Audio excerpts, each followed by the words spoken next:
അങ്ങനെ ആ 3 ഓഫീസേഴ്സും ഇപ്പോഴും ആ വെള്ളത്തിൽ തന്നെ നിൽക്കുകയാണ്. അവരുടെ കയ്യിലുള്ള ടോർച്ച് എന്ന് പറയുന്നത് പഴയ കാലത്തെ ടോർച്ചാണ്. അത് വർക്ക് ആവണമെന്നുണ്ടെങ്കിൽ എന്തൊക്കെ മെക്കാനിസംസ് ഒക്കെ ഉണ്ട്. അതാണ് അവരിപ്പോൾ ട്രൈ ചെയ്തുകൊണ്ടിരിക്കുന്നത്. അങ്ങനെ കുറെ നേരം ട്രൈ ചെയ്യുമ്പോൾ ആ ടോർച്ചൊക്കെ തെളിയുന്നുണ്ട്. അത് വെച്ച് അവർ അഡ്ജസ്റ്റ് ചെയ്ത് മുന്നോട്ട് തന്നെ പോയിക്കൊണ്ടിരിക്കുകയാണ്. ഇതേ സമയം ബാക്കിയുള്ള ആളുകളെല്ലാം വളരെ ടെൻഷനോടെ പുറത്ത് വെയിറ്റ് ചെയ്യുന്നുണ്ട്. ലെഗോസോവും ബോറിസും ആണെന്നുണ്ടെങ്കിൽ അവരുടെ ജീപ്പിന്റെ അകത്താണ്. കുറെ സമയമായിട്ട് അവരെ കാണാത്തോണ്ട് ബോറിസ് സംസാരിക്കാൻ തുടങ്ങി. ഇനി എങ്ങനെ ആ വെള്ളത്തിലെ റേഡിയേഷൻ അടിച്ച് അവർ മരിച്ചുപോയി കാണുമോ അയാൾ ചോദിക്കുന്നു. അതിനും സാധ്യതയുണ്ട് എന്നാണ് ലെഗോസോവ് പറയുന്നത്. അങ്ങനെ സംഭവിച്ചു കഴിഞ്ഞാൽ പിന്നെ നമ്മൾ എന്ത് ചെയ്യും? വേറെന്തെങ്കിലും പ്ലാൻ ഉണ്ടോ? ബോറിസ് വീണ്ടും ചോദിക്കുന്നു. അതിന് അയാൾ ഉത്തരവൊന്നും പറയുന്നില്ല. അയാൾ ഒന്നും മിണ്ടാതിരിക്കുകയാണ്. അങ്ങനെ കുറച്ച് സമയങ്ങൾ കൂടെ കഴിഞ്ഞു. പെട്ടെന്നാണ് ആ വാതിലിൽ മുട്ടുന്നത് കേൾക്കുന്നത്. അത് കേട്ട ഉടനെ തന്നെ ആളുകളെല്ലാവരും വേഗം ചെന്ന വാതിൽ തുറന്നു കൊടുക്കുന്നു. അത് ആ വെള്ളത്തിലേക്ക് പോയ 3 ആൾക്കാർ തന്നെയായിരുന്നു. അവർക്ക് തൽക്കാലം കുഴപ്പമൊന്നും പറ്റിയിട്ടില്ല. വളരെ സക്സസ്ഫുൾ ആയി അവിടുത്തെ സെറ്റപ്പ് ഒക്കെ ചെയ്തിട്ട് തന്നെയാണ് അവർ തിരിച്ചു വന്നിരിക്കുന്നത്. അതൊക്കെ കണ്ട് ബോറിസും ലെഗോസോവും ആകെ സന്തോഷത്തിൽ നിൽക്കുകയാണ്. ഇനി കാണിക്കുന്നത് മോസ്കോവിലെ ഹോസ്പിറ്റൽ നമ്പർ 6 ആണ്. 1986 ഏപ്രിൽ 30 ഡേറ്റ്. അതായത് പൊട്ടിത്തെറി നടന്നിട്ട് 4 ദിവസങ്ങൾ കഴിഞ്ഞിരിക്കുന്നു. ലുഡ്മില്ല ഇപ്പോൾ അവളെ ഹസ്ബൻഡിനെ കാണാൻ വേണ്ടിയിട്ടാണ് ആ ഹോസ്പിറ്റലിലേക്ക് വന്നിരിക്കുന്നത്. അയാളുടെ അടുത്തേക്ക് പോകുന്നതിന് മുമ്പ് അവിടുത്തെ ഒരു നേഴ്സ് അവളോട് പ്രത്യേക ഒരു കാര്യം പറയുന്നുണ്ട്. അതായത് അരമണിക്കൂറിൽ കൂടുതൽ ആ റൂമിൽ നിൽക്കാൻ പാടില്ല. മാത്രമല്ല എന്ത് തന്നെ സംഭവിച്ചാലും നിങ്ങളുടെ ഹസ്ബൻഡിന്റെ ദേഹത്ത് തൊടാൻ പാടില്ല എന്നിങ്ങനെയുള്ള കാര്യങ്ങളൊക്കെ വാൺ ചെയ്തിട്ടാണ് ആ നേഴ്സ് അവൾ അകത്തേക്ക് പറഞ്ഞു വിടുന്നത്. പക്ഷെ അയാളെ കണ്ട സന്തോഷത്തിൽ നേഴ്സ് പറഞ്ഞ കാര്യങ്ങളൊക്കെ അവൾ മറക്കുന്നു. വേഗം തന്നെ അവൾ ചെന്ന് അയാളെ കെട്ടിപ്പിടിക്കുന്നു. ഇതേ സമയം തന്നെ പട്ടാളക്കാരെല്ലാം ആ ഏരിയയിലൊക്കെ ചെക്കിംഗ് നടത്തുന്നുണ്ട്. ഹെലികോപ്റ്ററുമായി അതിലെ റോന്ത് ചുറ്റിക്കൊണ്ടിരിക്കുകയാണ് അവർ. അതിനകത്തിരുന്ന് റേഡിയേഷന്റെ റീഡിംഗും എടുക്കുന്നുണ്ട്. അങ്ങനെ അതൊക്കെ എടുത്ത് ഒരു ഉദ്യോഗസ്ഥൻ നേരെ ലെഗോസോവിന്റെയും ബോറിസിന്റെ അടുത്തേക്ക് നടന്നു പോയിക്കൊണ്ടിരിക്കുകയാണ്. ഈ സമയം ലെഗോസോവ് ആണെന്നുണ്ടെങ്കിൽ വല്ലാതെ ദേഷ്യത്തിൽ നിൽക്കുന്ന സമയമാണ്. അതിന് കാരണം എന്താണെന്ന് വെച്ച് കഴിഞ്ഞാൽ ആ സിറ്റി മുഴുവൻ ഒഴിപ്പിച്ചല്ലോ, അവിടെയാണ് പ്രശ്നം പറ്റിയിരിക്കുന്നത്. ഈ ലെഗോസോവിനോടൊന്നും ഒരു അഭിപ്രായം ചോദിക്കാതെ ഗവൺമെന്റ് നേരിട്ട് അങ്ങ് ഒഴിപ്പിക്കുകയായിരുന്നു. പക്ഷെ ലെഗോസോവ് പറയുന്നത് എന്താണെന്ന് വെച്ച് കഴിഞ്ഞാൽ ഇപ്പോൾ ഒഴിപ്പിച്ചിരിക്കുന്നത് 30 കിലോമീറ്റർ ചുറ്റളവിലുള്ള ആളുകളെ മാത്രമാണ്. 200 കിലോമീറ്റർ അപ്പുറത്ത് വരെ സീഷ്യ 137ന്റെ സാന്നിധ്യം കാണുന്നുണ്ട്. അങ്ങനെ വരുമ്പോൾ അവിടെയുള്ള ആളുകൾക്ക് ആരാണ് ഒഴിപ്പിക്കുക എന്നൊക്കെ വളരെ ദേഷ്യത്തോടെ ബോറിസിനോട് ചോദിച്ചുകൊണ്ട് നിൽക്കുകയാണ് അയാൾ. ബോറിസ് ആണെന്നുണ്ടെങ്കിൽ എനിക്കൊന്നും അറിയത്തില്ല, അതൊക്കെ പാർട്ടി എടുത്ത തീരുമാനമാണ് എന്നൊക്കെയാണ് പറയുന്നത്. ഈ സമയത്താണ് ആ ഉദ്യോഗസ്ഥൻ അവരോടൊരു കാര്യം പറയുന്നത്. അവരവിടെ മുഴുവൻ ചെക്ക് ചെയ്തു. റേഡിയേഷന്റെ അളവൊക്കെ കുറഞ്ഞിട്ടുണ്ട്. പക്ഷെ വേറെ ചില പ്രശ്നങ്ങളുണ്ട്. അതായത് അവിടുത്തെ ചൂട് കൂടിക്കൊണ്ടിരിക്കുകയാണ്. മാത്രമല്ല മറ്റൊരു പ്രധാനപ്പെട്ട പ്രശ്നം കൂടെ ഉണ്ട് എന്ന് പറഞ്ഞ് അയാൾ ഒരു പേപ്പർ ലെഗോസോവിന്റെ കൈ കൊടുക്കുന്നു. ലെഗോസോവ് അതൊക്കെ ഒന്ന് നോക്കിയതിന് ശേഷം ബോറിസിനോട് സംസാരിക്കാൻ തുടങ്ങി. ഇത് സിർക്കോണിയം 95 ആണ്. അതിന്റെ അളവ് കൂടിയിട്ടുണ്ട് എന്നാണ് ലെഗോസോവ് പറയുന്നത്. അത് കേൾക്കുമ്പോൾ താനൊന്ന് തെളിച്ചു പറയടോ, ഇങ്ങനെ പറഞ്ഞാലൊന്നും എനിക്ക് മനസ്സിലാവത്തില്ല. ഇതിന്റെ അർത്ഥം എന്താണ്? അത് മറ്റൊന്നുമല്ല ബോറിസ്, ആ കോർ ഉണ്ടല്ലോ അത് മെൽറ്റ് ആവാൻ തുടങ്ങിയിട്ടുണ്ട് എന്നാണ് ലെഗോസോവ് പറയുന്നത്. അത് കേട്ട് ഒന്നും മിണ്ടാതെ അയാളെ തന്നെ നോക്കി നിൽക്കുകയാണ് ബോറിസ്. അങ്ങനെ കുറച്ച് സമയങ്ങൾ കൂടെ കഴിഞ്ഞു. ലുഡ്മില്ല ഇപ്പോൾ ആ ഹോസ്പിറ്റലിൽ തന്നെയാണ്. നല്ല ക്ഷീണം ഉണ്ടായതുകൊണ്ട് അവൾ അവിടെ ഇരുന്ന് ഉറങ്ങിപ്പോയി. പെട്ടെന്നൊരു നിലവിളി കേട്ടിട്ടാണ് അവൾ എഴുന്നേൽക്കുന്നത്. അത് അവളുടെ ഹസ്ബൻഡ് ആയിരുന്നു. അതുകൊണ്ട് തന്നെ അവൾ വേഗം തന്നെ അയാളുടെ റൂമിലേക്ക് ഓടിച്ചെല്ലുന്നു. അവൾ നോക്കുമ്പോൾ നേഴ്സുമാരെല്ലാം അയാളെ മുറുകെ പിടിച്ചിട്ടുണ്ട്. അയാളാണെന്നുണ്ടെങ്കിൽ വേദന കൊണ്ട് ഉറക്കെ നിലവിളിക്കുകയാണ്. ആ റേഡിയേഷൻ അടിച്ചുകൊണ്ട് തന്നെ അയാളുടെ ദേഹം മൊത്തം ദ്രവിക്കുന്നുണ്ട്. അവൾ അങ്ങോട്ട് കയറി ചെല്ലുമ്പോൾ നേഴ്സുമാരെല്ലാം ഇങ്ങോട്ട് വരാൻ പാടില്ല, നീ പെട്ടെന്ന് പോവാൻ നോക്കുന്നു പറഞ്ഞ് അവളെ വേഗം തന്നെ ആ റൂമിൽ നിന്ന് വെളിയിലേക്ക് ആക്കുന്നു. അയാളുടെ ആ അവസ്ഥയൊക്കെ കണ്ട് എന്ത് ചെയ്യണമെന്ന് അറിയാതെ അവിടെ തന്നെ നിൽക്കുകയാണ് അവൾ.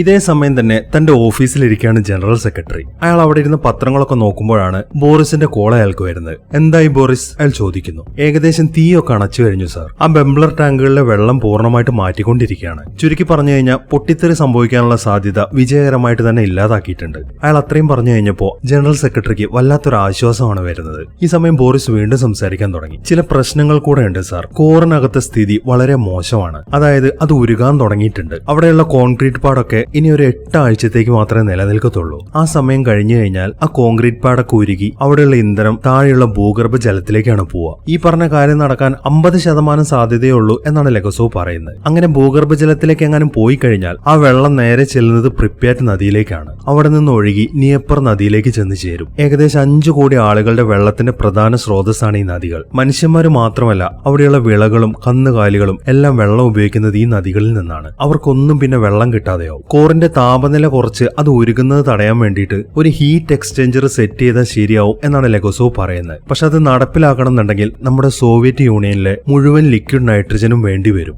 അതിനെന്താണ് പ്രശ്നം ബോറിസ്? നിങ്ങളോട് ഞാൻ പറഞ്ഞില്ലേ, ഈ രാജ്യത്ത് നിന്ന് നിങ്ങൾക്ക് കിട്ടാവുന്ന എന്ത് വേണമെങ്കിലും എടുക്കാം. അതെന്തിനാണ് ഇങ്ങനെ ഇടയ്ക്കിടയ്ക്ക് ചോദിച്ചുകൊണ്ടിരിക്കുന്നത്? വേറെന്തെങ്കിലും നിങ്ങൾക്ക് പറയാനുണ്ടോ? ഇല്ല, ഇനിയൊന്നും പറയാനില്ല എന്നാണ് ബോറിസ് പറയുന്നത്. പക്ഷെ അതിനിടയിൽ മറ്റൊരു ഫോണിലൂടെ ലെഗോസോവ് ഇടയിൽ കയറി സംസാരിക്കുന്നുണ്ട്. അയാൾ ചോദിക്കുന്നത് ആ 30 കിലോമീറ്റർ ചുറ്റളവിലെ മാത്രം ആളുകളെ ഒഴിപ്പിച്ചതിനെ കുറിച്ചിട്ടാണ്. അതൊരു അഹങ്കാരത്തോടുള്ള ഒരു ചോദ്യമായിട്ടാണ് ജനറൽ സെക്രട്ടറി വിചാരിച്ചിരിക്കുന്നത്. അതുകൊണ്ട് തന്നെ അയാൾ വല്ലാതെ ദേഷ്യത്തിലാണ് സംസാരിക്കുന്നത്. നിങ്ങൾ അങ്ങോട്ട് പറഞ്ഞു വെച്ചിരിക്കുന്നത് അവിടുത്തെ കാര്യങ്ങളൊക്കെ ശരിയാക്കി എല്ലാം നോർമൽ ആവാൻ എത്ര ദിവസം എടുക്കുന്ന അറിയിക്കാൻ വേണ്ടിയിട്ടാണ്, അല്ലാതെ ഈ ഒഴിപ്പിക്കലിന്റെ കാര്യങ്ങളൊന്നും നിങ്ങൾ നോക്കാൻ നിൽക്കണ്ട എന്നാണ് ജനറൽ സെക്രട്ടറി പറയുന്നത്. അത് കേൾക്കുമ്പോൾ എന്നാൽ ഇവിടുത്തെ കാര്യങ്ങളൊക്കെ എപ്പോഴാ ശരിയാവാണെന്ന് ഞാൻ ഇപ്പൊ തന്നെ പറഞ്ഞുതരാം. അതിന് ഏകദേശം 24,000 വർഷങ്ങൾ എടുക്കും. ചുരുക്കി പറഞ്ഞു കഴിഞ്ഞാൽ നമ്മുടെ ഈ ലൈഫ് ടൈമിൽ ഇവിടുത്തെ ഈ റേഡിയേഷൻ പൂർണ്ണമായിട്ട് ഇല്ലാതാവാൻ പോകുന്നില്ല എന്ന് പറഞ്ഞതിന് ശേഷം ലെഗോസോ ഫോൺ കട്ട് ചെയ്യുന്നു. ഇത്രയൊക്കെ പ്രശ്നങ്ങൾ ഉണ്ടായിട്ടും തലപ്പത്തിരിക്കുന്നവന്മാരുടെ അഹങ്കാരത്തിന് ഒരു കുറവില്ലല്ലോ എന്ന് വിചാരിച്ചിട്ടാണ് അയാൾ അത്രയൊക്കെ പറഞ്ഞത്. അയാളുടെ ആ ഫ്രസ്ട്രേഷൻ കാണുമ്പോൾ ബോറിസ് സംസാരിക്കാൻ തുടങ്ങി. നിങ്ങളൊന്ന് അടങ്ങ്, ഈ ദേഷ്യം കുറച്ച് കുറക്കി, നമുക്കൊന്ന് നടന്നിട്ട് വരാമെന്ന് പറഞ്ഞ് അയാൾ ലെഗോസോവിനെ വിളിച്ച് പുറത്തേക്ക് ഇറങ്ങുന്നു.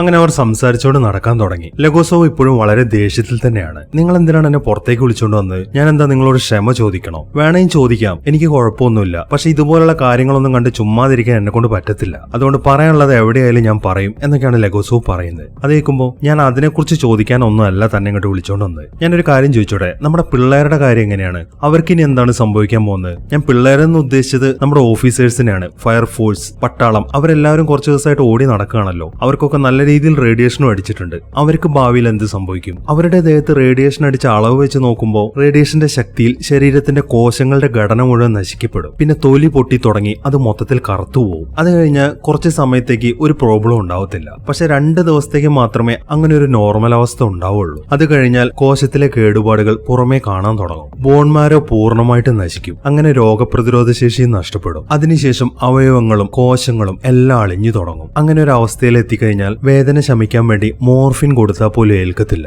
വേദന എന്ന് പറയുന്നത് ഒരിക്കലും സങ്കല്പിക്കാൻ പോലും കഴിയത്തില്ല. അത് കഴിഞ്ഞാൽ ഒരു 3-4 ദിവസം കഴിയുമ്പോൾ മരണം സംഭവിക്കും. ഇതാണ് ഇവിടെ ഇപ്പൊ ജോലി ചെയ്ത ആൾക്കാർക്ക് സംഭവിക്കാൻ പോകുന്നത്. അപ്പൊ നമ്മുടെ കാര്യം എന്താണ്? നമുക്ക് രണ്ടുപേർക്ക് എന്തായിരിക്കും സംഭവിക്കുക? ബോറിസ് വീണ്ടും ചോദിക്കുന്നു. നമ്മുടെ ദേഹത്തേക്ക് ഒരുപാട് നേരത്തേക്ക് റേഡിയേഷൻ അടിച്ചിട്ടുണ്ടെങ്കിലും റേഡിയേഷന്റെ അളവ് കുറവാണ്. കോശത്തിന്റെ ഘടന തകർക്കാൻ അത് പോരാ. പക്ഷെ DNA-യുടെ ഘടന നശിപ്പിക്കാൻ അത് മതി. അതുകൊണ്ട് കുറെ ദിവസങ്ങൾ കഴിഞ്ഞ ക്യാൻസർ വരും. അല്ലെങ്കിൽ പിന്നെ അപ്ലാസ്റ്റിക് അനീമിയ എന്നൊരവസ്ഥ.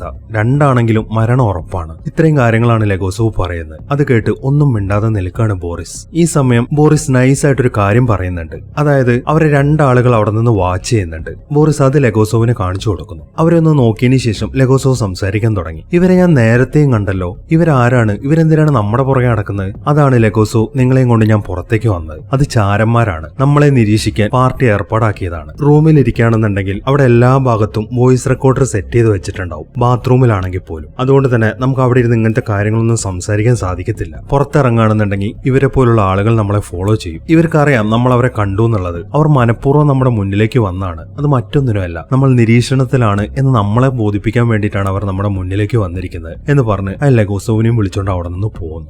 അങ്ങനെ ബോറിസുമായിട്ട് സംസാരിച്ചതിന് ശേഷം ലെഗോസോവ് നേരെ ചെല്ലുന്നത് ഉലാനയെ കാണാൻ വേണ്ടിയിട്ടാണ്. അവൾ ആ ഹോട്ടലിൽ തന്നെയാണ് താമസിക്കുന്നത്. അങ്ങനെ അവർ തമ്മിൽ സംസാരിക്കാൻ തുടങ്ങി. എനിക്കൊരു സംശയമുണ്ട്, അതിന്റെ ഉത്തരം നിനക്ക് കറക്റ്റായിട്ട് തരാൻ പറ്റുമെങ്കിൽ ഒന്ന് പറഞ്ഞതാ. എങ്ങനെയാണ് ഒരു RBMK റിയാക്ടർ പൊട്ടിത്തെറിക്കുന്നത്? അയാൾ ചോദിക്കുന്നു. അത് കേൾക്കുമ്പോൾ അതിന് ഞാൻ എന്തുത്തരാണ് പറയേണ്ടത്? നമ്മൾ രണ്ടുപേരും പഠിച്ചത് ഒരേ കാര്യം തന്നെയല്ലേ?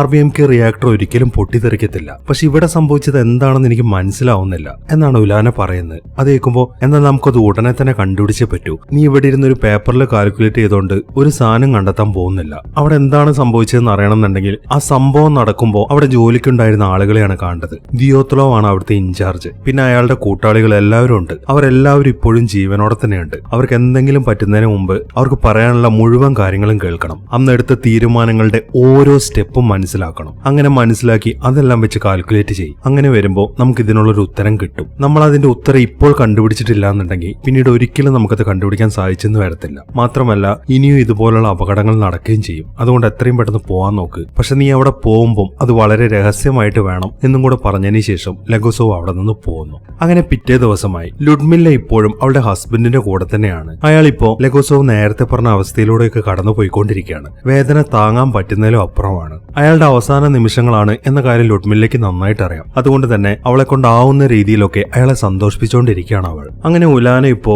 ആ ഹോസ്പിറ്റലിൽ കിടക്കുന്ന ആളുകളെയൊക്കെ കാണാൻ വന്നിരിക്കുകയാണ്. ആദ്യം അവൾ ചെല്ലുന്നത് ദിയോത്ലോവിന്റെ അടുത്തേക്കാണ്. ഇതാണ് അയാളുടെ ഇപ്പോഴത്തെ അവസ്ഥ. ഈ ഒരു അവസ്ഥയിൽ കിടക്കുകയാണെങ്കിലും അയാളുടെ അഹങ്കാരത്തിന് ഒരു കുറവുമില്ല. അന്ന് നടന്ന പ്രശ്നത്തിനെ കുറിച്ച് അന്വേഷിക്കാൻ വന്നതാണെന്ന് പറയുമ്പോൾ അവളോട് ഇറങ്ങി പോവാനാണ് അയാൾ പറയുന്നത്. അടുത്തതായിട്ട് അവൾ പോകുന്നത് ടോപ്റ്റിനോവിന്റെ അടുത്തേക്കാണ്. ഈ ടോപ്റ്റിനോവും അക്കിമോവും ചേർന്നിട്ടാണ് ദിയോത്ലോവിന്റെ നിർദ്ദേശപ്രകാരം അന്നത്തെ ആ പരീക്ഷണം നടത്തിയത്. അങ്ങനെ ഉലാന ടോപ്റ്റിനോവിനോട് സംസാരിക്കാൻ തുടങ്ങി. താങ്കളുടെ തസ്തിക ഏതാണ് എന്നാണ് അവൾ ആദ്യം ചോദിക്കുന്നത്. അത് കേൾക്കുമ്പോൾ ഞാൻ സീനിയർ എഞ്ചിനീയർ ആണ് എന്നാണ് അവൻ മറുപടി പറയുന്നത്. അത് കേട്ട് അങ്ങ് ഞെട്ടിയിരിക്കുകയാണ് അവൾ. താങ്കൾക്ക് എത്ര വയസ്സുണ്ട്? അവൾ വീണ്ടും ചോദിക്കുന്നു. 25 വയസ്സ് എന്നാണ് അവൻ മറുപടി പറയുന്നത്. അതൊക്കെ കേട്ട് ഒന്നും മിണ്ടാതെ അയാളെ തന്നെ നോക്കിയിരിക്കുകയാണ് അവൾ. ഈ സമയം ലുഡ്മില്ലയുടെ ഹസ്ബൻഡിന്റെ അവസ്ഥയാണെന്നുണ്ടെങ്കിൽ വളരെ പരിതാപകരമാണ്. അയാൾക്ക് വേദന സഹിക്കാൻ വയ്യാതെ അയാൾ മറ്റൊരു ഡിപ്പാർട്ട്മെന്റിലേക്ക് കൊണ്ടുപോയിക്കൊണ്ടിരിക്കുകയാണ്. ഈ സമയം അവളും അയാളുടെ പുറകെ പോകുന്നുണ്ട്. അത് കാണുന്ന ഒരു നേഴ്സ് സംസാരിക്കാൻ തുടങ്ങി. നിങ്ങൾ എന്തിനാണ് ഇപ്പോഴും എന്റെ കൂടെ നടക്കുന്നത്? അത് നിങ്ങളുടെ ജീവന് തന്നെ അപകടമാണ് എന്നൊക്കെ പറഞ്ഞ് അവളെ മാറ്റി നിർത്താനാണ് ആ നേഴ്സ് ശ്രമിക്കുന്നത്. പക്ഷെ ആ നേഴ്സ് എന്തൊക്കെ പറഞ്ഞിട്ടും അവൾ അതിന് വഴങ്ങുന്നില്ല. അദ്ദേഹത്തിന്റെ അവസാന അവസ്ഥയിൽ എനിക്ക് അദ്ദേഹത്തിന്റെ കൂടെ ഉണ്ടായേ പറ്റൂ എന്നാണ് ലുഡ്മില്ല മറുപടി പറയുന്നത്. അതിനുശേഷം അവൾ അവളുടെ ഹസ്ബൻഡിന്റെ അടുത്തേക്ക് തന്നെ ചെല്ലുന്നു. ഈ ഒരു അവസരത്തിലാണ് അവൾ ഒരു കാര്യം അയാളോട് പറയുന്നത്. അതായത് ലുഡ്മില്ല ഇപ്പോൾ പ്രഗ്നന്റ് ആണ്. പക്ഷെ ഈ അവസ്ഥയിലിരിക്കുന്ന അയാൾക്ക് എങ്ങനെയാണ് ആ വാർത്ത കേട്ടിട്ട് സന്തോഷിക്കാൻ സാധിക്കുക? അങ്ങനെ സമയം രാത്രിയായി. ആ കോറൊരുക്കി ഇന്ധനങ്ങളൊക്കെ താഴെ ഭൂഗർഭജലത്തിലേക്ക് പോവാതിരിക്കാൻ വേണ്ടിയിട്ടുള്ള അവിടുത്തെ പണികളൊക്കെ നടന്നുകൊണ്ടിരിക്കുകയാണ്. അതിനുവേണ്ടി കുറച്ച് ഖനന തൊഴിലാളികളെയാണ് ഏർപ്പാടാക്കിയിരിക്കുന്നത്. ആ തുരങ്കത്തിനകത്ത് 50 ഡിഗ്രിക്ക് മുകളിൽ ചൂടുണ്ട്. അതുകൊണ്ട് തന്നെ അവിടെ ഫാൻ വെച്ച് തരണം എന്നൊരു റിക്വസ്റ്റ് അവർ കൊടുത്തിട്ടുണ്ടായിരുന്നു. പക്ഷെ അവിടെ നിൽക്കുന്ന പട്ടാളക്കാരൊന്നും അതിന് സമ്മതിച്ചിട്ടില്ല. അതിന് കാരണം അവർ പറഞ്ഞത് അതിലൂടെയൊക്കെ പൊടി വറക്കുമെന്നാണ്. പക്ഷെ അത്രയും ചൂട് താങ്ങാൻ പറ്റാത്തതുകൊണ്ട് അവർ ഡ്രസ്സ് ഒന്നും ഇല്ലാതെയാണ് പണിയെടുക്കുന്നത്. അവരെത്ര പറഞ്ഞിട്ടും ഡ്രസ്സ് ഇടാൻ കൂട്ടാക്കുന്നില്ലായിരുന്നു. അതുകൊണ്ട് തന്നെ അവരോടൊന്ന് പറയാൻ വേണ്ടി ലെഗോസോവിനെയും ബോറിസിനെയും അങ്ങോട്ട് വിളിച്ചു വരുത്തിയിരിക്കുകയാണ്. അങ്ങനെ ലെഗോസോവ് വേഗം തന്നെ ആ തൊഴിലാളികളുടെ മെയിൻ ആളെ വിളിക്കുന്നു. അതിനുശേഷം സംസാരിക്കാൻ തുടങ്ങി. നിങ്ങൾ എന്താണ് ഈ കാണിക്കുന്നത്? ഡ്രസ്സ് ഇടാതെ ഇവിടെ വർക്ക് ചെയ്യാൻ സാധിക്കത്തില്ല. ഇവിടെ റേഡിയേഷൻ ഉള്ളതാണെന്ന് നിങ്ങൾക്ക് അറിയത്തില്ലേ? അത് കുഴപ്പമില്ല, ഞങ്ങൾ തൊപ്പി വെച്ചിട്ടുണ്ടല്ലോ, പിന്നെന്താണ് പ്രശ്നം? തൊപ്പി വെച്ചത് ഓക്കെ, പക്ഷെ നിങ്ങളുടെ സാമാന്യത്തിന് പ്രൊട്ടക്ഷൻ ഒന്നും ഇല്ലല്ലോ. അതല്ലേ മെയിൻ ആയിട്ട് നോക്കേണ്ടത്. അത് കേൾക്കുമ്പോൾ ഇപ്പൊ ഇവിടുത്തെ ഈ ജോലി തീർക്കണം എന്നുണ്ടെങ്കിൽ ഞങ്ങൾക്ക് ഇങ്ങനെ വർക്ക് ചെയ്യാൻ സാധിക്കത്തുള്ളൂ. ഈ വർക്ക് കഴിഞ്ഞാൽ പിന്നെ നിങ്ങളുടെ ആളുകൾ ഞങ്ങളെ പൊന്നുപോലെ നോക്കത്തില്ലേ? അയാൾ ചോദിക്കുന്നു. നിങ്ങളെ പൊന്നുപോലെ നോക്കുമെന്നൊന്നും എനിക്ക് അറിയത്തില്ല എന്നാണ് ബോറിസ് മറുപടി പറയുന്നത്. ഓ, അപ്പൊ നിങ്ങളിപ്പോ വാക്ക് മാറ്റുകയാണല്ലേ? ഓക്കെ, നന്നായി വരട്ടെ എന്ന് പറഞ്ഞതിന് ശേഷം അയാൾ വീണ്ടും ജോലിക്കായിട്ട് അവിടെ നിന്ന് തിരിച്ചു പോകുന്നു. ഇതേ സമയം തന്നെ ടോപ്റ്റിനോവിനോട് സംസാരിക്കുകയാണ് ഉലാന. അന്ന് നടന്ന കാര്യങ്ങളാണ് അവൻ അവളോട് പറഞ്ഞുകൊണ്ടിരിക്കുന്നത്. അപ്പൊ നിങ്ങൾ പറഞ്ഞു വരുന്നത് പവർ 200-ൽ നിന്നും 400 മെഗാവാട്ടായിട്ട് കൂടിയെന്നാണോ? അതെ, ഒറ്റയടിക്ക് 200-ൽ നിന്ന് 400-ലേക്ക് കയറുമായിരുന്നു. അപ്പൊ പിന്നെ എന്തുകൊണ്ട് നിങ്ങൾ അടിയന്തരമായിട്ട് ഷട്ട് ഡൗൺ ചെയ്തില്ല? അവിടെ AZ5 എന്നൊരു ബട്ടൺ ഉണ്ടായിരുന്നില്ലേ? അതെന്തുകൊണ്ട് അമർത്തിയില്ല? അതൊക്കെ ഞങ്ങൾ ചെയ്തതാണ്. പവർ കൂടിയപ്പോ ഞാൻ പെട്ടെന്ന് തന്നെ അക്കിമോവിനോട് കാര്യം പറഞ്ഞു. അയാളാണ് ആ AZ5 ബട്ടൺ അമർത്തിയത്. ഇല്ല ടോപ്റ്റിനോ, നിങ്ങൾ അത് അമർത്തിയിട്ടില്ല. അമർത്തിയിരുന്നെങ്കിൽ ഇങ്ങനെയൊന്നും സംഭവിക്കത്തില്ല. ഞാൻ പറയുന്നൊന്ന് കേൾക്ക്. ഞങ്ങൾ അമർത്തിയതാണ്. അമർത്തിയതിന് ശേഷമാണ് ആ പൊട്ടിത്തെറി സംഭവിച്ചത്. ടോപ്റ്റിനോ വളരെ ദയനീയമായിട്ട് പറയുന്നു. അത് കേട്ട് അകെ ഞെട്ടിയിരിക്കുകയാണ് ഉലാന. ഈ സമയത്താണ് 2-3 നേഴ്സുമാർ അങ്ങോട്ട് വരുന്നത്. അവർ വന്നോണ്ട് തന്നെ ഇനി അവർക്ക് അധികം ക്വസ്റ്റ്യൻ ഒന്നും ചോദിക്കാൻ പറ്റത്തില്ല. അവർ വേഗം തന്നെ അക്കിമോവ് ഏത് റൂമിലാണെന്ന് ചോദിച്ച് വേഗം അയാളുടെ അടുത്തേക്ക് ചെല്ലുന്നു. അങ്ങനെ അവൾ അക്കിമോവിന്റെ അടുത്തെത്തി ആ AZ5 ബട്ടനെ കുറിച്ച് ചോദിക്കുന്നു. അയാൾ പറയുന്നത് ഞാനത് അമർത്തിയതാണ്, അതിനുശേഷമാണ് ആ പൊട്ടിത്തെറി ഉണ്ടായതെന്നാണ്. വളരെ വിഷമിച്ചിട്ടാണ് അയാൾ സംസാരിക്കുന്നത്. അയാളുടെ ആ അവസ്ഥയൊക്കെ കാണുമ്പോൾ ഇനി അയാളെ സംസാരിപ്പിക്കുന്നത് ശരിയല്ല എന്ന് അവൾക്ക് മനസ്സിലായി. അതുകൊണ്ട് തന്നെ അയാളോട് ഒരു താങ്ക്സ് പറഞ്ഞതിന് ശേഷം അവൾ തിരിഞ്ഞു നടക്കാൻ തുടങ്ങി. ഈ സമയവും അയാൾ അവിടെ നിന്ന് സംസാരിക്കുന്നുണ്ട്. ഞാൻ എല്ലാം കറക്റ്റായിട്ട് ചെയ്തതാണ് എന്നാണ് അയാൾ ഈ അവസ്ഥയിലും വിളിച്ചു പറഞ്ഞുകൊണ്ടിരിക്കുന്നത്. അങ്ങനെ അവൾ പുറത്തേക്ക് ഇറങ്ങുമ്പോഴാണ് ലുഡ്മില്ലയെ കാണുന്നത്. അവൾ ഇപ്പോഴും അവളുടെ ഹസ്ബൻഡിന്റെ റൂമിലാണ്. അയാളെ തൊട്ടുകൊണ്ടാണ് അവൾ ഇപ്പോൾ സംസാരിച്ചുകൊണ്ടിരിക്കുന്നത്. അത് കാണുമ്പോൾ ഉലാന വേഗം തന്നെ ആ റൂമിലേക്ക് ഓടിക്കേറി അവളെയും വലിച്ചടിച്ച് പുറത്തേക്ക് കിടക്കുന്നു. ഈ സമയമാകുമ്പോഴേക്കും ഒരു നേഴ്സും അങ്ങോട്ട് വരുന്നുണ്ട്. അവളെ അകത്തേക്ക് കടത്തിവിട്ടതിന് ഉലാന ആ നേഴ്സിനോട് വല്ലാതെ ദേഷ്യപ്പെടാൻ തുടങ്ങി. നിങ്ങൾ ഇവിടുത്തെ ആരുടെയും പ്രൊട്ടക്ഷൻ നോക്കുന്നില്ല, ഇതിവിടെയുള്ള എല്ലാ ജനങ്ങളെയും ഞാൻ അറിയിക്കാൻ പോവാണ് എന്നാണ് അവൾ പറയുന്നത്. ഈ സമയത്താണ് അവിടുത്തെ സെക്യൂരിറ്റി ഗാർഡ് അങ്ങോട്ട് വരുന്നത്. അയാൾ അവളെ ചോദ്യം ചെയ്യാൻ തുടങ്ങി. നിങ്ങൾ ആരാണെന്നൊക്കെ എനിക്ക് മനസ്സിലായി, നിങ്ങൾ ആരെ എന്തറിയിക്കാൻ പോകുമെന്നാണ് ഈ വിളിച്ചു പറയുന്നത് എന്നൊക്കെ പറഞ്ഞ് അയാൾ അവളെ അറസ്റ്റ് ചെയ്യുന്നു. അങ്ങനെ പിറ്റേ ദിവസമായി ലെഗോസോവും ബോറിസും ഇപ്പൊ വീണ്ടും ഒരു മീറ്റിംഗിന് വന്നിരിക്കുകയാണ്. ഉലാനെ അറസ്റ്റ് ചെയ്ത കാര്യങ്ങളൊക്കെ അവർ അറിഞ്ഞിട്ടുണ്ട്. അതുകൊണ്ട് തന്നെ ലെഗോസോവ് ആണെങ്കിൽ അങ്ങ് ദേഷ്യത്തിൽ നിൽക്കുകയാണ്. ഈ കാര്യം അറിഞ്ഞെന്ന് നീ നടിക്കാൻ നിൽക്കണ്ട, വെറുതെ ചാടിക്കേറി അഭിപ്രായം പറയുകയും ചെയ്യരുത്. എങ്ങനെയെങ്കിലും ഞാൻ നൈസായിട്ട് അവളെ പുറത്തിറക്കാൻ ശ്രമിക്കാം എന്നാണ് ബോറിസ് പറയുന്നത്. അങ്ങനെ അവർ ആ മീറ്റിംഗിൽ പങ്കെടുക്കാൻ വേണ്ടി ആ ഹാളിലേക്ക് ചെല്ലുന്നു. തലപ്പത്തിരിക്കുന്നവരെല്ലാവരും അവിടെ കൂടിയിട്ടുണ്ട്. അങ്ങോട്ട് ചെന്ന ഉടനെ തന്നെ ചെർണോബിലിൽ ഇപ്പോൾ നടത്തിക്കൊണ്ടിരിക്കുന്ന കാര്യങ്ങളെ കുറിച്ചിട്ടുള്ള ഒരു ഡീറ്റെയിൽഡ് വിവരണങ്ങൾ തന്നെ ബോറിസ് അവർക്ക് കൊടുക്കുന്നുണ്ട്.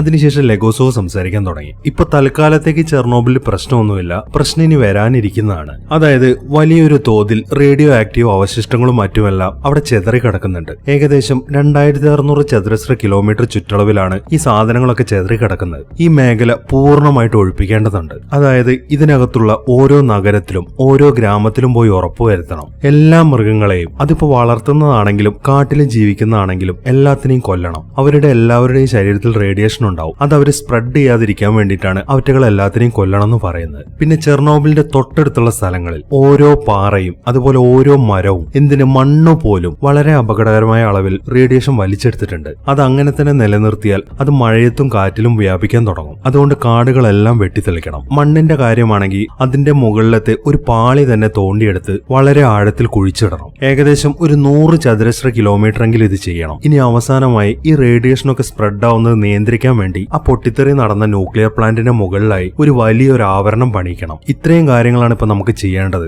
ഇത് ചെയ്യാൻ വരുന്നവരുടെ കൂട്ടത്തിലെ ഒരുപാട് ആളുകൾ മരിക്കാൻ സാധ്യതയുണ്ട്. എങ്കിൽ ഇത് ചെയ്യാതെ മറ്റൊരു നിവൃത്തിയുമില്ല. അപ്പോൾ നിങ്ങൾ പറഞ്ഞു വരുന്നത് ഇതിന് എത്ര സമയം എടുക്കുമെന്നാണ്? ഈ വൃത്തിയാക്കൽ ശ്രമങ്ങൾക്ക് മാത്രം ഏകദേശം 3 വർഷം സമയം വേണ്ടിവരും. മാത്രമല്ല ഇത്രയും കാര്യങ്ങൾ ചെയ്തെടുക്കണം എന്നുണ്ടെങ്കിൽ ഒരു 7.5 ലക്ഷം ആളുകളെങ്കിലും വേണ്ടിവരും. അതിൽ ഡോക്ടർമാരും എഞ്ചിനീയർമാരും എല്ലാവരും പെടും. അപ്പൊ എത്ര മരണങ്ങൾ സംഭവിക്കാനാണ് സാധ്യത? അത് നമുക്ക് കറക്റ്റായിട്ട് ഊഹിക്കാൻ സാധിക്കത്തില്ല. ചിലപ്പോൾ ആയിരങ്ങളാവാം, ചിലപ്പോൾ 10,000-ഓളം ആളുകൾ മരിച്ചെന്ന് വരാം. ഇത്രയും കാര്യങ്ങളാണ് ലെഗോസോവും ബോറിസും കൂടെ പറയുന്നത്. അങ്ങനെ അതെല്ലാം കേട്ടതിന് ശേഷം ആ മീറ്റിംഗ് പിരിച്ചുവിടുന്നു. അങ്ങനെ കുറച്ച് സമയങ്ങൾ കഴിഞ്ഞു. ലെഗോസോവിന്റെയും ബോറിസിന്റെയും റിക്വസ്റ്റ് പ്രകാരം ഉലാനയെ പുറത്തുവിടാം എന്ന് പാർട്ടിയിലെ ആൾക്കാർ സമ്മതിച്ചിട്ടുണ്ട്. അതുകൊണ്ട് തന്നെ ലെഗോസോവ് ആണെന്നുണ്ടെങ്കിൽ അവളെ കാണാൻ വേണ്ടി വന്നിരിക്കുകയാണ്. അവിടെ ചില ഫോർമാലിറ്റീസും കൂടെ കഴിയാനുണ്ട്. അതിനിടയിൽ അവർ തമ്മിൽ സംസാരിക്കാൻ തുടങ്ങി. ഉലാന ആണെങ്കിൽ ഹോസ്പിറ്റലിൽ ചെന്ന് അക്കീമോവിനോടും ടോപ്റ്റിനോവിനോടും സംസാരിച്ച കാര്യങ്ങളാണ് പറയുന്നത്. വിയോത്ലോവ് എന്നോട് ഒന്നും സംസാരിക്കാൻ കൂട്ടാക്കിയില്ല. പക്ഷെ ഇവര് രണ്ടുപേരും സംസാരിച്ചിട്ടുണ്ടായിരുന്നു. അതിൽ അവര് പറഞ്ഞ ഒരു കാര്യം എന്നെ അത്ഭുതപ്പെടുത്തിയിരിക്കുന്നത്. അതായത് അവർ രണ്ടുപേരും AZ5 ബട്ടൺ അമർത്തി എന്നാണ് പറയുന്നത്. അക്കീമോവാണ് അത് അമർത്തിയത് എന്ന് രണ്ടുപേരും പറയുന്നുണ്ട്. അതിൽ ഒരാളാണ് പറഞ്ഞിരുന്നെങ്കിൽ ചിലപ്പോൾ അയാൾക്ക് അബദ്ധം പറ്റി പറഞ്ഞതാണെന്ന് നമുക്ക് വിശ്വസിക്കാം. പക്ഷെ രണ്ടുപേരും അവരുടെ വാക്കിൽ ഉറച്ചു നിൽക്കുകയാണ്. അത് അമർത്തി കഴിഞ്ഞപ്പോഴാണ് പൊട്ടിത്തെറി ഉണ്ടായത് എന്നാണ് അവർ പറഞ്ഞിരിക്കുന്നത്. അതാണ് എനിക്കൊന്നും മനസ്സിലാവാത്തത്. അങ്ങനെ സംഭവിക്കാൻ സാധ്യതയുണ്ടോ? അങ്ങനെ സംഭവിക്കാൻ സാധ്യതയില്ലാത്തതാണ്. പിന്നെ എന്തുകൊണ്ടാണ് ഇങ്ങനെ നടന്നത് എന്ന് എനിക്കൊരു എത്തും പിടിയും കിട്ടുന്നില്ല. അങ്ങനെയാണെങ്കിൽ ചിലപ്പോൾ സാധ്യതയുണ്ടാവും. അതുകൊണ്ട് നീ അന്വേഷണം നിർത്തണ്ട. നീ എല്ലാ സാധ്യതകളും അന്വേഷിക്കാൻ നോക്ക്, ലെഗോസോവ് പറയുന്നു. ഓക്കെ, ഞാൻ വീണ്ടും ഹോസ്പിറ്റലിലേക്ക് തന്നെ പോവാണ്. അക്കീമോവിനോടും ടോപ്റ്റിനോവിനോടും ഒന്നുകൂടെ സംസാരിക്കാനുണ്ട് എന്നാണ് അവർ പറയുന്നത്. അത് കേൾക്കുമ്പോൾ അതിന് ഇനി അവർ ജീവനോടെ ഇല്ല എന്നാണ് ലെഗോസോവ് മറുപടി പറയുന്നത്. അങ്ങനെ ലെഗോസോവും ബോറിസും കൂടെ വെച്ച നിർദ്ദേശങ്ങളെല്ലാം ആളുകളെല്ലാവരും ചേർന്ന് നടത്തിക്കൊണ്ടിരിക്കുകയാണ്. മരിച്ച ആളുകളെല്ലാം പെട്ടിയിലാക്കി ഒരു വലിയ കുഴിയിലാണ് വെച്ചിരിക്കുന്നത്. അതിനുശേഷം അതിന്റെ മുകളിലേക്ക് കോൺക്രീറ്റ് ഒഴിച്ചുകൊണ്ടിരിക്കുകയാണ്. ആ കൂട്ടത്തിൽ നമ്മുടെ ലുഡ്മില്ലയുടെ ഹസ്ബൻഡും കൂടെ ഉണ്ട്. വളരെ സങ്കടത്തോടെ അതിലേക്ക് തന്നെ നോക്കി നിൽക്കുകയാണ് അവൾ. ഈ എപ്പിസോഡിന്റെ തുടക്കത്തിൽ കാണിക്കുന്നത് ലെഗോസോവും ബോറിസ് ഏൽപ്പിച്ച പോലെയുള്ള ആ ക്ലീനിങ് പ്രോസസ്സാണ്. കുറെ ആളുകൾ ഒരു പ്രത്യേക ഡ്രസ്സൊക്കെ ധരിച്ച് റേഡിയോ ആക്റ്റീവായിട്ടുള്ള സാധനങ്ങളൊക്കെ കണ്ടെത്താനുള്ള ശ്രമത്തിലാണ്. അതിനുവേണ്ടി ഒരു ഡിവൈസ് അവരുടെ കയ്യിലുണ്ട്. റേഡിയോ ആക്റ്റീവായ സാധനങ്ങളുടെ അടുത്തെത്തുമ്പോൾ അതൊരു പ്രത്യേക ശബ്ദം ഉണ്ടാക്കും. അങ്ങനെയാണ് അവർ ഓരോരോ സാധനങ്ങൾ മാറ്റിക്കൊണ്ടിരിക്കുന്നത്. ഇതേ സമയം തന്നെ പ്രിപ്യാറ്റിൽ ഒരു മീറ്റിംഗ് നടന്നുകൊണ്ടിരിക്കുകയാണ്. ലെഗോസോവും ബോറിസും പിന്നെ മിലിറ്ററിയിലെ ഒരു ഉദ്യോഗസ്ഥനുമുണ്ട്. ഈ ചെർണോബിൽ നടന്ന ഈ ഒരൊറ്റ സംഭവം കൊണ്ട് തന്നെ നമ്മുടെ രാജ്യത്തിന് മൊത്തം ചീത്തപ്പേരായിരിക്കുകയാണ് എന്നൊക്കെയാണ് ആ പട്ടാളക്കാരൻ പറയുന്നത്. അതിനുശേഷം ഇനി എന്തൊക്കെയാണ് അവരവിടെ ചെയ്യേണ്ടത് എന്നതിനെ കുറിച്ച് ഡിസ്കസ് ചെയ്യാൻ തുടങ്ങി. ആ കോർ എന്തിനാണ് ഇപ്പോഴും തുറന്നിരിക്കുന്നത്? അത് അടയ്ക്കുന്നില്ലേ? അയാൾ ചോദിക്കുന്നു. അത് അടയ്ക്കണം തന്നെയാണ് ഞങ്ങളുടെ ആഗ്രഹം. പക്ഷെ അത്ര അടുത്തേക്ക് നമുക്ക് പോകാൻ സാധിക്കത്തില്ല. നിങ്ങൾ ആ മേൽക്കൂര കണ്ടില്ലേ? ആ ഏരിയയിലൊക്കെ ചിതറിക്കിടക്കുന്നത് കോറിന്റെ അകത്തുണ്ടായിരുന്ന ഗ്രാഫൈറ്റ് ആണ്. അതിനെ അവിടെ നിന്ന് തള്ളി ആ റിയാക്ടറിന്റെ അകത്തേക്ക് ഇടാതിരുന്നു കഴിഞ്ഞാൽ അതിന്റെ അടുത്തേക്ക് പോകുന്നവർക്ക് തീർച്ചയായിട്ടും മരണം സംഭവിക്കും. ഈ റൂഫ് ഒന്ന് ശ്രദ്ധിക്കുകയാണെന്നുണ്ടെങ്കിൽ നിങ്ങൾക്ക് ഒരു കാര്യം മനസ്സിലാക്കാം. 3 തട്ടുകളായിട്ടാണ് അതിനെ തിരിച്ചിരിക്കുന്നത്. ഓരോന്നിനും ഓരോരോ പേരാണ്. ഇതാണ് ഏറ്റവും ചെറിയ തട്ട്. ഇതിനെ വിളിക്കുന്നത് കാട്ടിയ എന്നാണ്. മണിക്കൂറിൽ 1000 റോഡ് ഗൺ റേഡിയേഷൻ ആണ് ഇവിടെ സ്പ്രെഡ് ആയിക്കൊണ്ടിരിക്കുന്നത്. 2 മണിക്കൂർ ഒരാൾ അവിടെ ചെലവിടുകയാണെന്നുണ്ടെങ്കിൽ ഉറപ്പായിട്ടും അയാൾക്ക് മരണം സംഭവിക്കും. ഇനി രണ്ടാമത്തെ തട്ട്, അതിന്റെ പേര് നീന എന്നാണ്. അവിടെ ഒരു മണിക്കൂറിൽ 2000 റോഡ് ഗൺ ആണ് സ്പ്രെഡ് ആയിക്കൊണ്ടിരിക്കുന്നത്. അവിടെ 1 മണിക്കൂർ നിന്നാൽ തന്നെ കാര്യമൊക്കെ തീരുമാനമാവും. അപ്പൊ പിന്നെ നമുക്കൊരു കാര്യം ചെയ്യാം. അഫ്ഗാനിസ്ഥാനിൽ ഉപയോഗിച്ച റിമോട്ട് കൺട്രോൾ ബുൾഡോസറുകളുണ്ട്. അത് ഉപയോഗിച്ച് നോക്കാം. അത് വെച്ച് നമുക്ക് ആ ഗ്രാഫൈറ്റ് കഷ്ണങ്ങളൊക്കെ ആ കോറിന്റെ അകത്തേക്ക് തന്നെ തള്ളിയിടാം എന്നാണ് ആ ഉദ്യോഗസ്ഥൻ പറയുന്നത്. അത് നടക്കത്തില്ല, കാരണം ആ ബുൾഡോസറിന് ഭാരം കൂടുതലാണ്. അതുകൊണ്ട് തന്നെ ഉറപ്പായിട്ടും അത് തകർന്നു വീഴും എന്നാണ് ബോറിസ് പറയുന്നത്. അപ്പൊ പിന്നെ എന്ത് ചെയ്യും? അയാൾ വീണ്ടും ചോദിക്കുന്നു. ഞാൻ നോക്കിയിട്ട് ഇതിനാകെ ഒരൊറ്റ വഴിയേ ഉള്ളൂ. മൂൺ റോവറുകൾ, അതായത് ചന്ദ്രനിൽ ഉപയോഗിച്ച റോവറുകൾ. അതിന് താരതമ്യേന ഭാരം കുറവാണ്. അതിന്റെ പുറംഭാഗത്ത് ലെഡ് വെച്ചൊരു ആവരണം ഉണ്ടാക്കി കഴിഞ്ഞാൽ അതിന് ആ റേഡിയേഷൻ ചേർത്ത് നിൽക്കാൻ പറ്റും. ഒരു കാരണവശാലും ആളുകൾ അങ്ങോട്ട് പോയിക്കൂടാ. റോബോട്ടുകളെ മാത്രമേ അതിലേക്ക് അയക്കാൻ പാടുള്ളൂ. ഓക്കെ, സമ്മതിച്ചു. ആ റൂഫിന്റെ ഈ 3ാമത്തെ സെക്ഷൻ ഉണ്ടല്ലോ, അതിനെപ്പറ്റി എന്താ നിങ്ങളൊന്നും പറയാത്തത്? അതിനെക്കുറിച്ചാണ് ഞങ്ങൾ പറഞ്ഞു വരുന്നത്. അതിന്റെ പേര് മാഷ എന്നാണ്. 12,000 റോഡ് ഗൺ റേഡിയേഷൻ ആണ് ഒരു മണിക്കൂറിൽ അവിടെ സ്പ്രെഡ് ആയിക്കൊണ്ടിരിക്കുന്നത്. മുഴുവൻ സുരക്ഷാ കവചവും ഇട്ട് 2 മിനിറ്റ് ഒരാൾ അവിടെ ചെന്ന് നിന്നാൽ പോലും അയാളുടെ ആയുസ് പകുതിയായിട്ട് ചുരുങ്ങും. 3 മിനിറ്റ് നിൽക്കുകയാണെന്നുണ്ടെങ്കിൽ ഏതാനും മാസങ്ങൾക്കുള്ളിൽ മരിക്കും. ഉണ്ടായിരിക്കും. എന്തിനേറെ പറയുന്നു, നമ്മൾ നേരത്തെ പറഞ്ഞ മൂൺ റോവറുകൾ ഉണ്ടല്ലോ, അതിനെ പോലും മാഷയിൽ ഉപയോഗിക്കാൻ സാധിക്കത്തില്ല. അത്രയും ഗാമ റേഡിയേഷൻ ഉള്ളതുകൊണ്ട് അത് എന്തിലും തുളച്ചു കയറും. ആ റേഡിയേഷൻ ആ മൂൺ റോവറുകളുടെ അകത്തെ മൈക്രോചിപ്പുകൾ മുഴുവൻ നശിപ്പിക്കും എന്നൊക്കെയാണ് ലെഗോസോവ് പറയുന്നത്. ഈ സമയം ബോറിസ് വീണ്ടും സംസാരിക്കാൻ തുടങ്ങി. നിങ്ങൾ ജസ്റ്റ് ഒരു കാര്യം ചിന്തിച്ചു നോക്കുക. നമ്മൾ ഈ ലോകത്തിലെ ഏറ്റവും ഡേഞ്ചറസ് ആയിട്ടുള്ള സ്ഥലങ്ങൾ തേടി പോകാറില്ലേ? ഈ ഒരു അവസ്ഥയിൽ ഞാൻ പറയാണ്, ഈ ലോകത്തിലെ ഏറ്റവും ഡേഞ്ചറസ് ആയിട്ടുള്ള സ്ഥലം എന്ന് പറയുന്നത് ആ റൂഫാണ്. ഇങ്ങനെയുള്ള കാര്യങ്ങളാണ് അവരവിടെ ഡിസ്കസ് ചെയ്തുകൊണ്ടിരിക്കുന്നത്. ഇതേ സമയം തന്നെ ആ ഏരിയ ക്ലീൻ ചെയ്യാൻ വേണ്ടി കുറെ ആളുകൾ അങ്ങോട്ട് കൊണ്ടുവന്നിട്ടുണ്ട്. ആ കൂട്ടത്തിലുള്ള ഒരു പയ്യനാണ് പാവൽ. അവൻ ആദ്യമായിട്ടാണ് ഇതുപോലുള്ള പരിപാടിക്കൊക്കെ വരുന്നത്. അങ്ങനെ ആ ക്യാമ്പിൽ ബസ് ഇറങ്ങിയതിന് ശേഷം അവൻ നേരെ ചെല്ലുന്നത് അവന്റെ ഹെഡിനെ കാണാൻ വേണ്ടിയിട്ടാണ്. അയാളുടെ പേര് ബാച്ചോ എന്നാണ്. അങ്ങനെ അവനെ പരിചയപ്പെട്ടതിന് ശേഷം അയാൾ അവനെയും കൂട്ടി ആ സ്ഥലത്തെ കാര്യങ്ങളൊക്കെ കാണിച്ചു കൊടുക്കാൻ തുടങ്ങി. അങ്ങനെ അവിടെയൊക്കെ കാണിച്ചതിന് ശേഷം അയാൾ അവനെയും കൊണ്ട് ചെല്ലുന്നത് മറ്റൊരാളുടെ അടുത്തേക്കാണ്. അവിടെ മുഴുവൻ റേഡിയേഷൻ സ്പ്രെഡ് ആയത് കാരണം ഒരു മനുഷ്യന് ഏറ്റവും കൂടുതൽ ഇമ്പോർട്ടന്റ് കൊടുക്കേണ്ടത് അവന്റെ സാമാനത്തിനെയാണ്. അതിനൊരു പ്രൊട്ടക്ഷൻ കൊടുക്കണം. ലെഡ് വെച്ചിട്ടുള്ള ഒരു ആവരണമാണ്. അയാൾ ആദ്യം അതാണ് അവന് മേടിച്ചു കൊടുക്കുന്നത്. അതിനുശേഷം പെട്ടെന്ന് തന്നെ അത് ധരിക്കാൻ പറയുന്നു. അങ്ങനെ അവൻ ആ പ്രൊട്ടക്ഷൻ ധരിച്ചതിന് ശേഷം അയാൾ വീണ്ടും സംസാരിക്കാൻ തുടങ്ങി. നമ്മളുടെ ഇന്നത്തെ ജോലി എന്ന് പറയുന്നത് ഇവിടുത്തെ മൃഗങ്ങളെ കൊല്ലുക എന്നുള്ളതാണ്. മൃഗങ്ങളെന്ന് പറയുമ്പോൾ നീ പേടിക്കൊന്നും വേണ്ട, വളർത്തു മൃഗങ്ങളാണ്. നമ്മൾ അവിടെ ചെന്ന് വിസിലടിച്ച് വിളിച്ചു കഴിഞ്ഞാൽ അവറ്റകളെല്ലാം നമ്മളുടെ അടുത്തേക്ക് ഓടി വന്നോളൂ. ആ സ്പോട്ടിൽ തന്നെ അവറ്റകളെ കൊല്ലുക. അതിനുശേഷം അവറ്റകളെല്ലാം പിടിച്ചൊരു വണ്ടിയിൽ കയറ്റിട്ട് ഒരു കുഴി കുഴിച്ച് അതിലിട്ട് മൂടണം. അതിനുശേഷം അതിന്റെ മുകളിൽ കോൺക്രീറ്റ് ഒഴിക്കാൻ വേണം. ഇത്രയും കാര്യങ്ങൾ മാത്രമേ നമുക്ക് ചെയ്യാനുള്ളൂ എന്നൊക്കെയാണ് അയാൾ അവനോട് പറയുന്നത്. ഇതേ സമയം തന്നെ ഉലാനയാണെന്നുണ്ടെങ്കിൽ ഒരു ലൈബ്രറിയിലേക്ക് ചെന്നിരിക്കുകയാണ്. അവൾക്ക് എന്തൊക്കെയോ ഡീറ്റെയിൽസ് എടുക്കാനുണ്ട്. അവൾക്ക് വേണ്ട കാര്യങ്ങളൊക്കെ അവൾ ഒരു പേപ്പറിൽ എഴുതി അവിടുത്തെ റിസപ്ഷനിൽ ഏൽപ്പിക്കുന്നു. പക്ഷെ അവൾ ചോദിച്ച എല്ലാ കാര്യങ്ങളൊന്നും അവർ കൊടുക്കുന്നില്ല. അവൾ എഴുതി കൊടുത്തതിൽ 90% കാര്യങ്ങളും വെട്ടിക്കളഞ്ഞിട്ട് ബാക്കിയുള്ള കാര്യങ്ങൾ മാത്രമാണ് അവരവൾക്ക് കൊടുക്കുന്നത്. അങ്ങനെ ക്ലീനിങ് ഒക്കെ വളരെ തകൃതിയായിട്ട് നടന്നുകൊണ്ടിരിക്കുകയാണ്. കുറെ ആളുകൾ ചേർന്ന് അവിടെ ഉണ്ടായിരുന്ന കൃഷികൾ മൊത്തം നശിപ്പിച്ചുകൊണ്ടിരിക്കുകയാണ്. മറ്റു ചിലരാണെന്നുണ്ടെങ്കിൽ ഹെലികോപ്റ്റർ വഴി അവിടെയുള്ള മരങ്ങളെല്ലാം നശിപ്പിക്കുന്നു. ഇതേ സമയം സിറ്റിയിലെ കാര്യമാണെന്നുണ്ടെങ്കിൽ ഒരു വലിയ ട്രക്ക് ആ ഏരിയ മൊത്തം ക്ലീൻ ചെയ്തുകൊണ്ടിരിക്കുകയാണ്. കുറെ ആളുകളും റോഡ് സൈഡിൽ നിന്ന് അവിടെയൊക്കെ ക്ലീൻ ചെയ്യുന്നുണ്ട്. അവർക്ക് കിട്ടാവുന്ന ഏറ്റവും നല്ല പ്രൊട്ടക്ഷൻ ഉപയോഗിച്ചിട്ടാണ് അതൊക്കെ ചെയ്തുകൊണ്ടിരിക്കുന്നത്. ഇതേ സമയം തന്നെ ലെഗോസോവും ടീമും ആ മൂൺ റോവർ സെറ്റപ്പ് ആക്കിയിട്ടുണ്ട്. അതിനെ ആ റൂഫിന്റെ മുകളിൽ എത്തിച്ച് ആ ഗ്രാഫൈറ്റ് കട്ടകളൊക്കെ താഴേക്ക് തള്ളിയിടാനുള്ള ശ്രമത്തിലാണ് അവർ. ഒരു റൂമിന്റെ അകത്തിരുന്നിട്ടാണ് അവർ ആ റോവർ കൺട്രോൾ ചെയ്യുന്നത്. ആ റോവറൊക്കെ സെറ്റ് ചെയ്ത് കഴിഞ്ഞതിന് ശേഷം അവിടെ ഇരിക്കുന്ന ഒരു ടെക്നീഷ്യൻ അത് ഓൺ ആക്കുന്നു. വലിയ കുഴപ്പമില്ലാതെ ആ റോവർ മൂവ് ആവുന്നുണ്ട്. അത് മൂവ് ആയത് കാണുമ്പോഴാണ് എല്ലാവർക്കും ശരിക്കും ആശ്വാസമാവുന്നത്. അങ്ങനെ കുറച്ച് സമയങ്ങൾ കഴിഞ്ഞു. ഉലാന ഇപ്പോ വീണ്ടും ദിയോത്ലോവിനെ കാണാൻ വേണ്ടി ഹോസ്പിറ്റലിലേക്ക് ചെന്നിരിക്കുകയാണ്. അയാളുടെ കണ്ടീഷനൊക്കെ ശരിക്കും മെച്ചപ്പെട്ടിട്ടുണ്ട്. പക്ഷെ പഴയതുപോലെ തന്നെ അയാൾ സംസാരിക്കാൻ കൂട്ടാക്കുന്നില്ല. പക്ഷെ ഇത്തവണ അയാൾ ഇറങ്ങി പോകാൻ പറഞ്ഞിട്ടും അവൾ പോകുന്നില്ല. കാര്യങ്ങളൊക്കെ അറിഞ്ഞിട്ടേ പോവൂ എന്ന തീരുമാനത്തിലാണ് അവൾ. അതുകൊണ്ട് തന്നെ അവൾ സംസാരിക്കാൻ തുടങ്ങി. എനിക്ക് ഒരു കാര്യം മാത്രം അറിഞ്ഞാൽ മതി. ഞാൻ അക്കീമോവനോടും ടോപ്റ്റിനോവനോടും സംസാരിച്ചിട്ടുണ്ടായിരുന്നു. അവര് പറഞ്ഞത് AZ5 ബട്ടൺ അമർത്തി എന്നാണ്. നിങ്ങളാണ് അതിനുള്ള ഓർഡർ കൊടുത്തത്? അവൾ ചോദിക്കുന്നു. ഓർഡറോ? ഞാനോ? ഞാൻ ആർക്കും ഓർഡർ ഒന്നും കൊടുത്തിട്ടില്ല. ടോപ്റ്റിനോവ് തീരുമാനിച്ചു, അക്കിമോവ് ആ ബട്ടൺ അമർത്തി. അതാണ് അവര് ചെയ്ത ഒരേ ഒരു നല്ല കാര്യം എന്നാണ് അയാൾ പറയുന്നത്. ഓക്കെ, സമ്മതിച്ചു. അവർ ഷട്ട് ഡൗൺ ചെയ്യാൻ ശ്രമിച്ചതിന് ശേഷമാണ് ആ പൊട്ടിത്തെറി നടന്നത് എന്നാണല്ലോ അവര് പറഞ്ഞത്. അതിനെക്കുറിച്ച് നിങ്ങൾക്ക് എന്താണ് പറയാനുള്ളത്? റിയാക്ടർ പൊട്ടിത്തെറിച്ചോന്നോ? നിങ്ങൾ എന്തൊക്കെയാണ് ഈ പറയുന്നത്? ഞാൻ എങ്ങനെ അത് വിശ്വസിക്കും? അയാൾ ചോദിക്കുന്നു. ഈ സമയത്താണ് ആ പൊട്ടിത്തെറിച്ച റിയാക്ടറിന്റെ ഒരു ഫോട്ടോ അവൾ അയാളെ കാണിക്കുന്നത്. അത് കാണുമ്പോൾ പിന്നീട് അയാൾക്ക് അതിനെക്കുറിച്ചൊന്നും പറയാനില്ല. ഈ സമയം അവൾ ഒരു ഫയൽ അയാളെ കാണിക്കുന്നു. അത് അവൾ ശേഖരിച്ച ഇൻഫർമേഷൻസ് ആണ്. അത് അയാളെ കാണിച്ചതിന് ശേഷം അവൾ വീണ്ടും സംസാരിക്കാൻ തുടങ്ങി. ഇത് 1976 എഴുതിയതാണ്. സ്റ്റേറ്റ് ആർക്കൈവിൽ നിന്നാണ് എനിക്കിത് കിട്ടിയത്. അസാധാരണമായ അവസ്ഥയിൽ RBMK റിയാക്ടറുകളുടെ പ്രവർത്തനത്തെക്കുറിച്ചാണ് ഇതിൽ എഴുതിയിരിക്കുന്നത്. ഇത് എഴുതിയ ആളുകളുടെ പേരൊക്കെ മറച്ചു വെച്ചിട്ടുണ്ട്. മാത്രമല്ല 2 പേജുകൾ മാറ്റുകയും ചെയ്തിട്ടുണ്ട്. ഓക്കെ, അതിന് ഞാനിപ്പോ എന്താണ് ചെയ്യേണ്ടത്? നിങ്ങളൊരു കാര്യം മനസ്സിലാക്കണം സഖാവേ. രാഷ്ട്രത്തിന്റെ രഹസ്യങ്ങൾ അത് സംരക്ഷിക്കപ്പെട്ടേ പറ്റൂ. നിങ്ങൾ പറഞ്ഞു വരുന്നത് അങ്ങനെ ചെയ്യേണ്ടെന്നാണോ? ഞാൻ അതിനെക്കുറിച്ചൊന്നും പറയാൻ താല്പര്യപ്പെടുന്നില്ല. പക്ഷെ ഒരു കാര്യം പറയാം, അവർക്കൊരു തെറ്റ് പറ്റിയിട്ടുണ്ട്. അവർ ആ പേജുകൾ മാറ്റിയെങ്കിലും ഇതിന്റെ ഇൻഡെക്സ് മറച്ചിട്ടില്ല. ഇതിൽ മാറ്റിയ പേജ് എന്ന് പറയുന്നത് പോസിറ്റീവ് വോയിഡ് കോഎഫിഷ്യൻസിനെ പറ്റിയും AZ5 പറ്റിയും ആയിരിക്കും. അതെന്താണെന്ന് നിങ്ങൾക്ക് വല്ല ഐഡിയ ഉണ്ടോ? എന്താണ് നിങ്ങൾക്ക് വേണ്ടത്? ഇതൊക്കെ എന്തിനാണ് നിങ്ങൾ എന്നോട് ചോദിക്കുന്നത്? നിങ്ങളല്ലേ ആ റിയാക്ടറിൽ പണിയെടുത്തിട്ടുള്ളത്? എന്നെക്കാൾ നന്നായിട്ട് നിങ്ങൾക്കല്ലേ അതിനെക്കുറിച്ച് അറിയാം. അപ്പൊ നിങ്ങൾ പറഞ്ഞു വരുന്നത് എല്ലാം എന്റെ തെറ്റാണെന്നാണോ? ഇല്ല ദിയോത്ലോ, ഞാൻ നിങ്ങളെ കുറ്റപ്പെടുത്തുകയല്ല. സംഭവിച്ചത് എന്താണെന്ന് അറിയാൻ ശ്രമിക്കുകയാണ്. നിങ്ങൾക്ക് മനസ്സിലായാലും മനസ്സിലായിട്ടില്ലെങ്കിലും ഒരു കാര്യം ഞാൻ തെളിച്ചു പറയാം. നിങ്ങളെ വധശിക്ഷയിൽ നിന്ന് രക്ഷിക്കാൻ എനിക്ക് മാത്രമേ സാധിക്കത്തുള്ളൂ. അതുകൊണ്ട് നല്ല ആലോചിച്ചിട്ട് പറ, എന്നെ സഹായിക്കാൻ നിങ്ങൾക്ക് പറ്റുമോ ഇല്ലയോ? അവരത്രയും പറഞ്ഞു കഴിയുമ്പോൾ അയാൾ ആ പേപ്പറൊക്കെ ഒന്ന് മറച്ചു നോക്കുന്നു. അതിനുശേഷം വീണ്ടും സംസാരിക്കാൻ തുടങ്ങി. അവിടെ എന്ത് സംഭവിച്ചിട്ടുണ്ടാകും എന്നെനിക്ക് അറിയത്തില്ല. എന്തായാലും വോയിഡ് കോഎഫിഷ്യൻസും AZ5 ഒരു ബന്ധവുമില്ല. ഇത്രേ എനിക്ക് പറയാനുള്ളൂ. ഇനി നിങ്ങൾക്ക് പോവാം. അപ്പൊ നിങ്ങൾക്ക് സത്യം അറിയാൻ കുറച്ചുപോലും ആഗ്രഹമില്ലേ?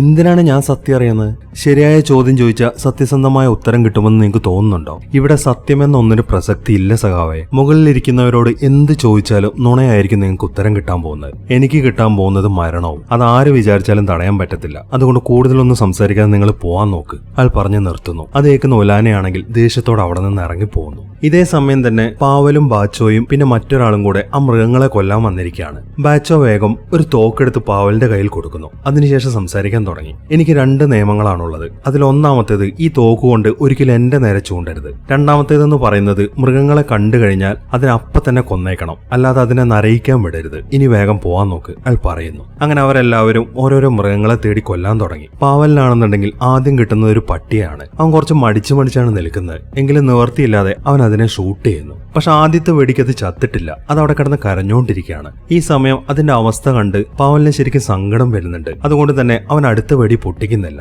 പെട്ടെന്നാണ് ബാച്ചോ അതിനെ ഷൂട്ട് ചെയ്യുന്നത്. അതോടൊപ്പം തന്നെ അത് ചാവുകയും ചെയ്യുന്നു. ഈ സമയം ബാച്ചോ നേരെ അവന്റെ അടുത്തേക്ക് തന്നെയാണ് വരുന്നത്. അതിനുശേഷം സംസാരിക്കാൻ തുടങ്ങി. നിന്നോട് ഞാൻ പറഞ്ഞില്ലേ ഒരു മൃഗത്തെയും നരയിക്കാൻ വിടരുതെന്ന്, അതുകൊണ്ട് മേലെ ഇനി അത് ആവർത്തിക്കരുത് എന്നാണ് അയാൾ പറയുന്നത്. അത് കേൾക്കുമ്പോൾ സോറി, ആദ്യമായതുകൊണ്ട് പറ്റിയതാണ്, ഇനി ഞാൻ നോക്കിക്കോളാം എന്ന് പറഞ്ഞ് അവർ വീണ്ടും മൃഗങ്ങളെ തേടി ഇറങ്ങുന്നു. ഇതേ സമയം തന്നെ ആ മൂൺ റോവർ ആണെന്നുണ്ടെങ്കിൽ ആ മേൽക്കൂര മൊത്തം ക്ലീൻ ചെയ്തുകൊണ്ടിരിക്കുകയാണ്. വളരെ കുറച്ച് ഭാഗങ്ങൾ മാത്രമേ അത് ക്ലീൻ ആക്കിയിട്ടുള്ളൂ. അതാണെന്നുണ്ടെങ്കിൽ അവിടെ ചിതറിക്കിടക്കുന്ന ഗ്രാഫൈറ്റ് കട്ടകളൊക്കെ ആ കോറിന്റെ അകത്തേക്ക് തന്നെ തട്ടിയിട്ടുകൊണ്ടിരിക്കുകയാണ്. ഇനിയും ഒരുപാട് ഭാഗങ്ങൾ ക്ലീൻ ചെയ്യാൻ കിടക്കുന്നുണ്ട്. അതിൽ ഏറ്റവും ഇമ്പോർട്ടന്റ് ആണ് സാഷ എന്ന് പറയുന്ന ഭാഗം. അവിടെ 12,000 റോഡ് ഗണാണ് സ്പ്രെഡ് ആയിരിക്കുന്നത്. അവിടെ ആ മൂൺ റോവർ വർക്ക് ചെയ്യത്തില്ല. അതുകൊണ്ട് തന്നെ അവിടത്തേക്ക് വേണ്ടി ഒരു ജർമ്മൻ മെയ്ഡ് റോവറും കൂടെ അവർ വരുത്തിയിട്ടുണ്ട്.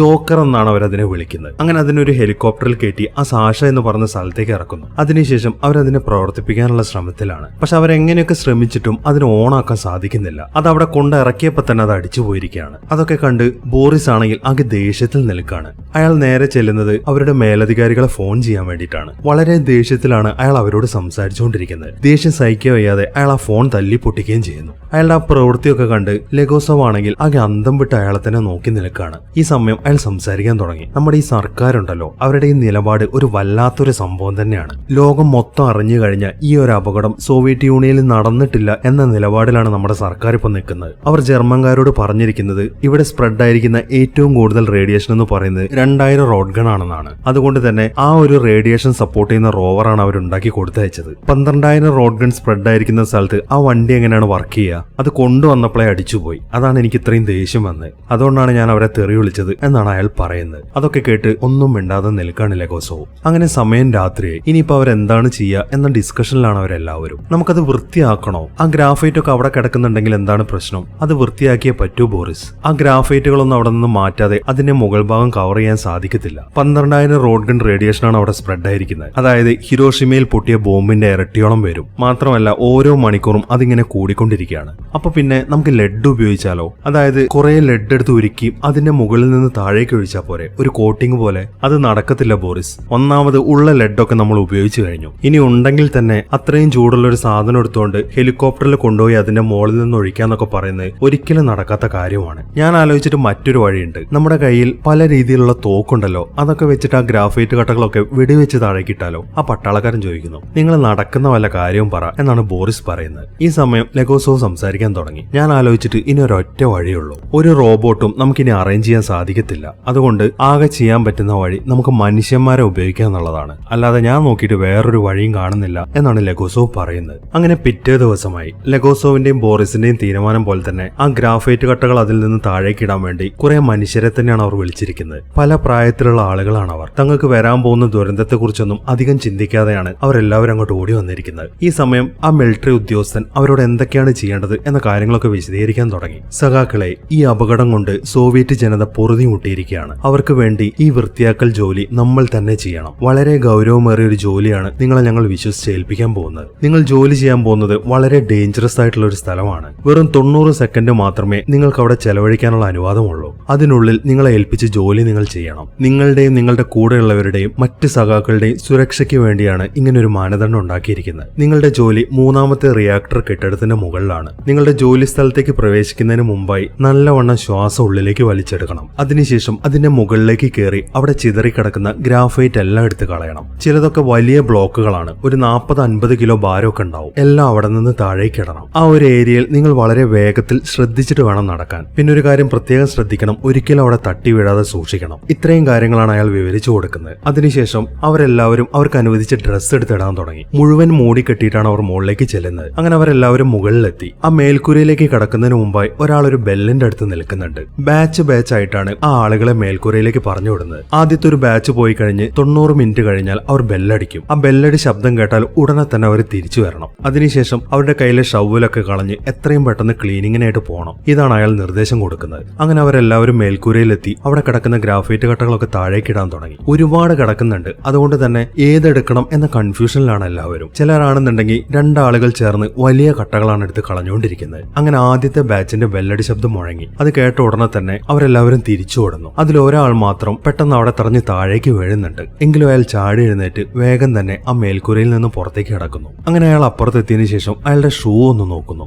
ഗ്രാഫൈറ്റ് കട്ടയിൽ തട്ടിക്കൊണ്ട് തന്നെ ആ ഷൂ മൊത്തം കീറി പറഞ്ഞിട്ടുണ്ട്. അത് കാണുമ്പോൾ അവിടെ നിന്നിരുന്ന ആള് സംസാരിക്കാൻ തുടങ്ങി. സഖാവേ, നിന്റെ കാര്യം തീരുമാനമായി എന്നാണ് അയാൾ പറയുന്നത്. അത് കേട്ട് ആകെ പേടിച്ച് നിൽക്കാണ് അയാൾ. അങ്ങനെ കുറച്ച് സമയങ്ങൾ കഴിഞ്ഞു. ബോറിസും ലെഗോസോവും കൂടെ വളരെ രഹസ്യമായി ഉലാനയെ ഒരു ബിൽഡിങ്ങിന്റെ അകത്തേക്ക് വിളിച്ചു വരുത്തിയിരിക്കുകയാണ്. അവിടെ എത്തിയതിനു ശേഷം അവർ അവളോട് സംസാരിക്കാൻ തുടങ്ങി. ബോറിസ് ആണ് സംസാരിക്കുന്നത്. നിങ്ങൾ എങ്ങോട്ട് വരുത്തിയിൽ ഞങ്ങളോട് ക്ഷമിക്കണം. മറ്റാരും കേൾക്കാതെ നമുക്ക് സംസാരിക്കണം എന്നുണ്ടെങ്കിൽ ഇതുപോലൊരു സ്ഥലം മാത്രമേ പറ്റത്തുള്ളൂ. അവർ ദിയോത്ലോവിനെ വിചാരണ ചെയ്യാൻ പോവാണ്. കൂടെ ബ്രുക്കനോവിനെയും അതുപോലെ ഫോമിനെയും സാക്ഷി പറയാൻ വേണ്ടി നമ്മളെയും വിളിപ്പിക്കും. പക്ഷെ അതിനു മുമ്പ് എന്നോട് വിയന്നയിലേക്ക് പോകാൻ പറഞ്ഞിട്ടുണ്ട്. അവിടെയാണല്ലോ അന്താരാഷ്ട്ര ആണവോർജ ഏജൻസിയുടെ തലസ്ഥാനം. അതൊക്കെ എനിക്ക് മനസ്സിലായി. അവിടെ ചെന്നിട്ട് എന്ത് ചെയ്യാനാണ് നിങ്ങൾ? എന്താണ് ഇവിടെ സംഭവിച്ചത് എന്ന് ലോകത്തെ അറിയിക്കാൻ വേണ്ടിയിട്ടാണ് എന്നോട് അങ്ങോട്ട് ചെല്ലാൻ പറഞ്ഞിരിക്കുന്നത്. ഓ, അങ്ങനെയാണോ? അപ്പൊ പിന്നെ സംഭവിച്ചത് എന്താണ് എന്ന് നിങ്ങൾ അറിഞ്ഞിരിക്കണം. ചെർണോബിളിൽ എന്താണ് സംഭവിച്ചത് എന്നതിന്റെ ഒരു രൂപം ഞാൻ ഉണ്ടാക്കിയിട്ടുണ്ട്. ഓരോ മിനിറ്റും ഓരോ സെക്കൻഡും എടുക്കപ്പെട്ട ഓരോ തീരുമാനങ്ങളും അതുപോലെ അമർത്തപ്പെട്ട ഓരോ ബട്ടണുകളും എല്ലാം ഞാൻ അതിൽ എഴുതിയിട്ടുണ്ട്.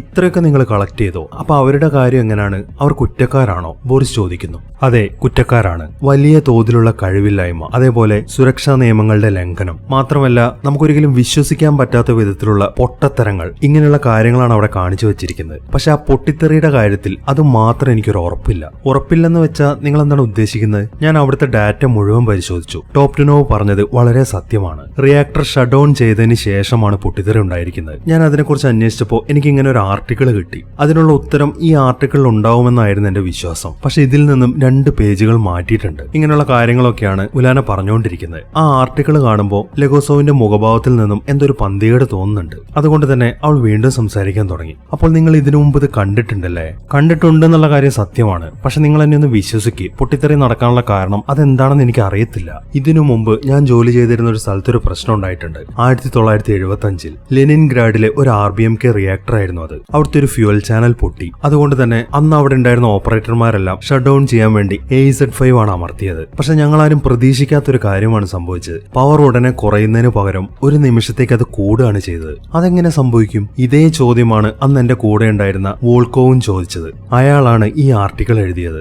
RBMK റിയാക്ടർ കുറഞ്ഞ പവറിൽ പ്രവർത്തിപ്പിച്ചു കഴിഞ്ഞാൽ അത് വളരെ അസ്ഥിരമാവും. റിയാക്ടിവിറ്റിയിൽ വളരെയധികം വ്യതിയാനങ്ങൾ സംഭവിക്കും. സാധാരണഗതിയിൽ അതിനകത്തുള്ള കൺട്രോൾ റോഡുകൾക്ക് അത് നിയന്ത്രിക്കാൻ സാധിക്കും. അത് സാധാരണയല്ലേ? ചെർണോബിലിലെ അവസ്ഥ അങ്ങനെ ആയിരുന്നില്ലല്ലോ. ഒരു ടെസ്റ്റ് നടത്തുന്നതിനിടയിലല്ലേ റിയാക്ടർ നിർത്താൻ ശ്രമിച്ചത്. പവർ കുറഞ്ഞപ്പോൾ അത് ഉയർത്താൻ വേണ്ടിയിട്ട് അവരെല്ലാ കൺട്രോൾ റോഡുകളും വലിച്ചെടുക്കുകയും ചെയ്തു. ഇത് തന്നെയാണ് ലെനിൻഗ്രാഡിലെ സംഭവത്തിൽ നിന്ന് വോൾക്കോവ് കണ്ടുപിടിച്ചത്. ബോറോൺ കൺട്രോൾ റോഡുകൾ റിയാക്ടറിൽ നിന്ന് പൂർണ്ണമായിട്ടും പുറത്തെടുത്തു കഴിഞ്ഞാൽ പിന്നീട് തിരിച്ചിടുമ്പോൾ കോറിൽ ആദ്യം കയറുന്നത് ബോറോൺ അല്ല, ഗ്രാഫൈറ്റ് ആണ്. എല്ലാ കൺട്രോൾ റോഡുകളുടെയും അറ്റത്ത് ഈ ഗ്രാഫൈറ്റ് ഉണ്ടാവും. അങ്ങനെ അത് അകത്തേക്ക് കയറി കഴിയുമ്പോൾ വെള്ളത്തെയും നീരാവിയെയും അകറ്റി നിർത്തും. അങ്ങനെ റിയാക്ഷൻ കുറയാത്തൊരവസ്ഥ വരും. പകരം ക്രമാതീതമായിട്ട് അത് വർദ്ധിക്കുകയും ചെയ്യും. ഇത്രയൊക്കെ സംഭവിക്കുമെങ്കിൽ പിന്നെ എന്തിനാണ് അവർ ആ ബട്ടൺ അമർത്തിയത്? അതിനെക്കുറിച്ച് അവർക്ക് അറിയില്ലായിരുന്നു എന്നാണ് സത്യം. അന്ന് ആ സംഭവത്തിന് ശേഷം വോൾക്കോവ് സർക്കാരിന് മുന്നറിയിപ്പ് കൊടുത്തിട്ടുണ്ടായിരുന്നു 10 വർഷങ്ങൾക്ക് മുമ്പ്. പക്ഷെ നമ്മുടെ സർക്കാരിന്റെ പിടിവാശി, അവരെക്കുറിച്ച് ഒരു സംശയം വന്നുകൂടത്രേ. അതുകൊണ്ട് തന്നെ അത് അവര് രഹസ്യമായിട്ട് വെച്ചു. ആ റിയാക്ടർ തകർന്നത് കണ്ടപ്പോഴും AZ5 ഈ പ്രശ്നം കാരണമാണ് സംഭവിച്ചത് എന്ന് ഞാൻ ഒരിക്കൽ പോലും ഓർത്തില്ല. കാരണം ഈ പ്രശ്നം ഒരിക്കലും ഒരു പൊട്ടിത്തെറിയിലേക്ക് നയിക്കില്ല. റിയാക്ടറിനെ വളരെ അപകടകരമായ വിധം ഉപയോഗിച്ചതുകൊണ്ട് മാത്രമാണ് ഇങ്ങനെയൊക്കെ സംഭവിച്ചത്. സംഭവിച്ചത്. ഇതിപ്പോ അവരുടെ തെറ്റാണെന്ന് ചോദിച്ചു കഴിഞ്ഞാൽ അവരുടെ തെറ്റാണെന്നും പറയാം, പക്ഷെ അവരുടെ മാത്രം തെറ്റല്ല എന്നും പറയാം. ഇത്രയുമാണ് ലെഗോസോവ് പറയുന്നത്. ഈ സമയം ഉലാന വീണ്ടും സംസാരിക്കാൻ തുടങ്ങി. അപ്പൊ ഇതാണോ നിങ്ങൾ വിയന്നയിൽ പോയി പറയാൻ പോകുന്നത്? ഇല്ല ഉലാന, ഈ കാര്യം ഒരിക്കലും അവിടെ ചെന്ന് പറയാൻ സാധിക്കത്തില്ല. അത് പറഞ്ഞേ പറ്റൂ.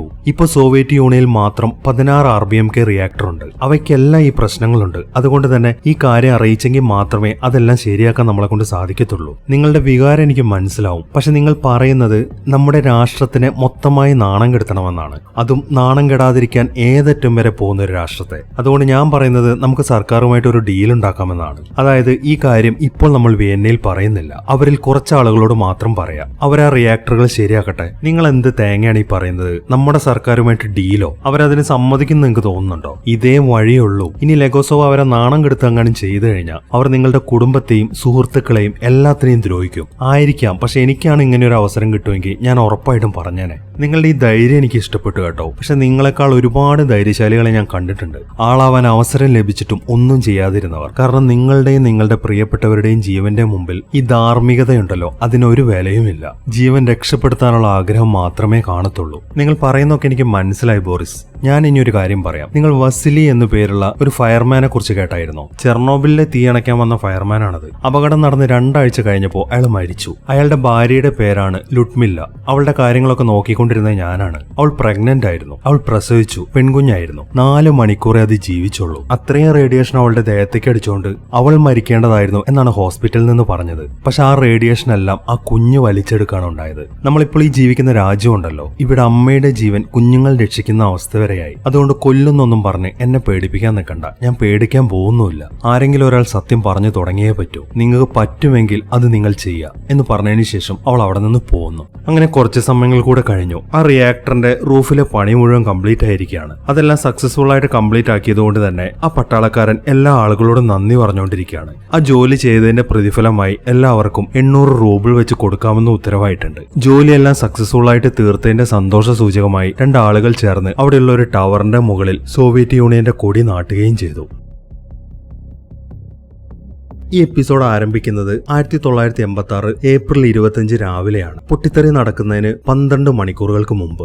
ദിയോത്ലോവ് ഇപ്പോൾ ബ്രുക്കനോവിന്റെ ഓഫീസിലേക്ക് പോയിക്കൊണ്ടിരിക്കുകയാണ്. എഞ്ചിനീയറായ ഫോമിൻ അവിടെ ഇരിക്കുന്നുണ്ട്. ബ്രുക്കനോവ് വരുന്നതിന് മുമ്പേ അവര് തമ്മിലുള്ള സംഭാഷണമാണ് ആദ്യം കാണിക്കുന്നത്. ഇപ്പൊ നടത്താൻ പോകുന്ന ഈ സുരക്ഷാ ടെസ്റ്റ് വിജയകരമായിട്ട് പൂർത്തിയാക്കുകയാണെന്നുണ്ടെങ്കിൽ ബ്രുക്കനോവിന് ഉറപ്പായിട്ടും സ്ഥാനക്കയറ്റം കിട്ടും. അങ്ങനെ കിട്ടിക്കഴിയുകയാണെന്നുണ്ടെങ്കിൽ അയാൾക്ക് മോസ്കോവിലേക്കായിരിക്കും സ്ഥലം മാറ്റം ഉണ്ടായിരിക്കുക. അങ്ങനെ അദ്ദേഹം പോയി കഴിഞ്ഞാൽ അദ്ദേഹത്തിന്റെ സ്ഥാനത്തേക്ക് എന്നെ ആയിരിക്കും പരിഗണിക്കുക. ആ സമയം ഇപ്പൊ ഞാനിരിക്കുന്ന സ്ഥാനത്തേക്ക് എനിക്ക് ഒരാളെ കണ്ടെത്തണം എന്നാണ് അയാൾ പറയുന്നത്.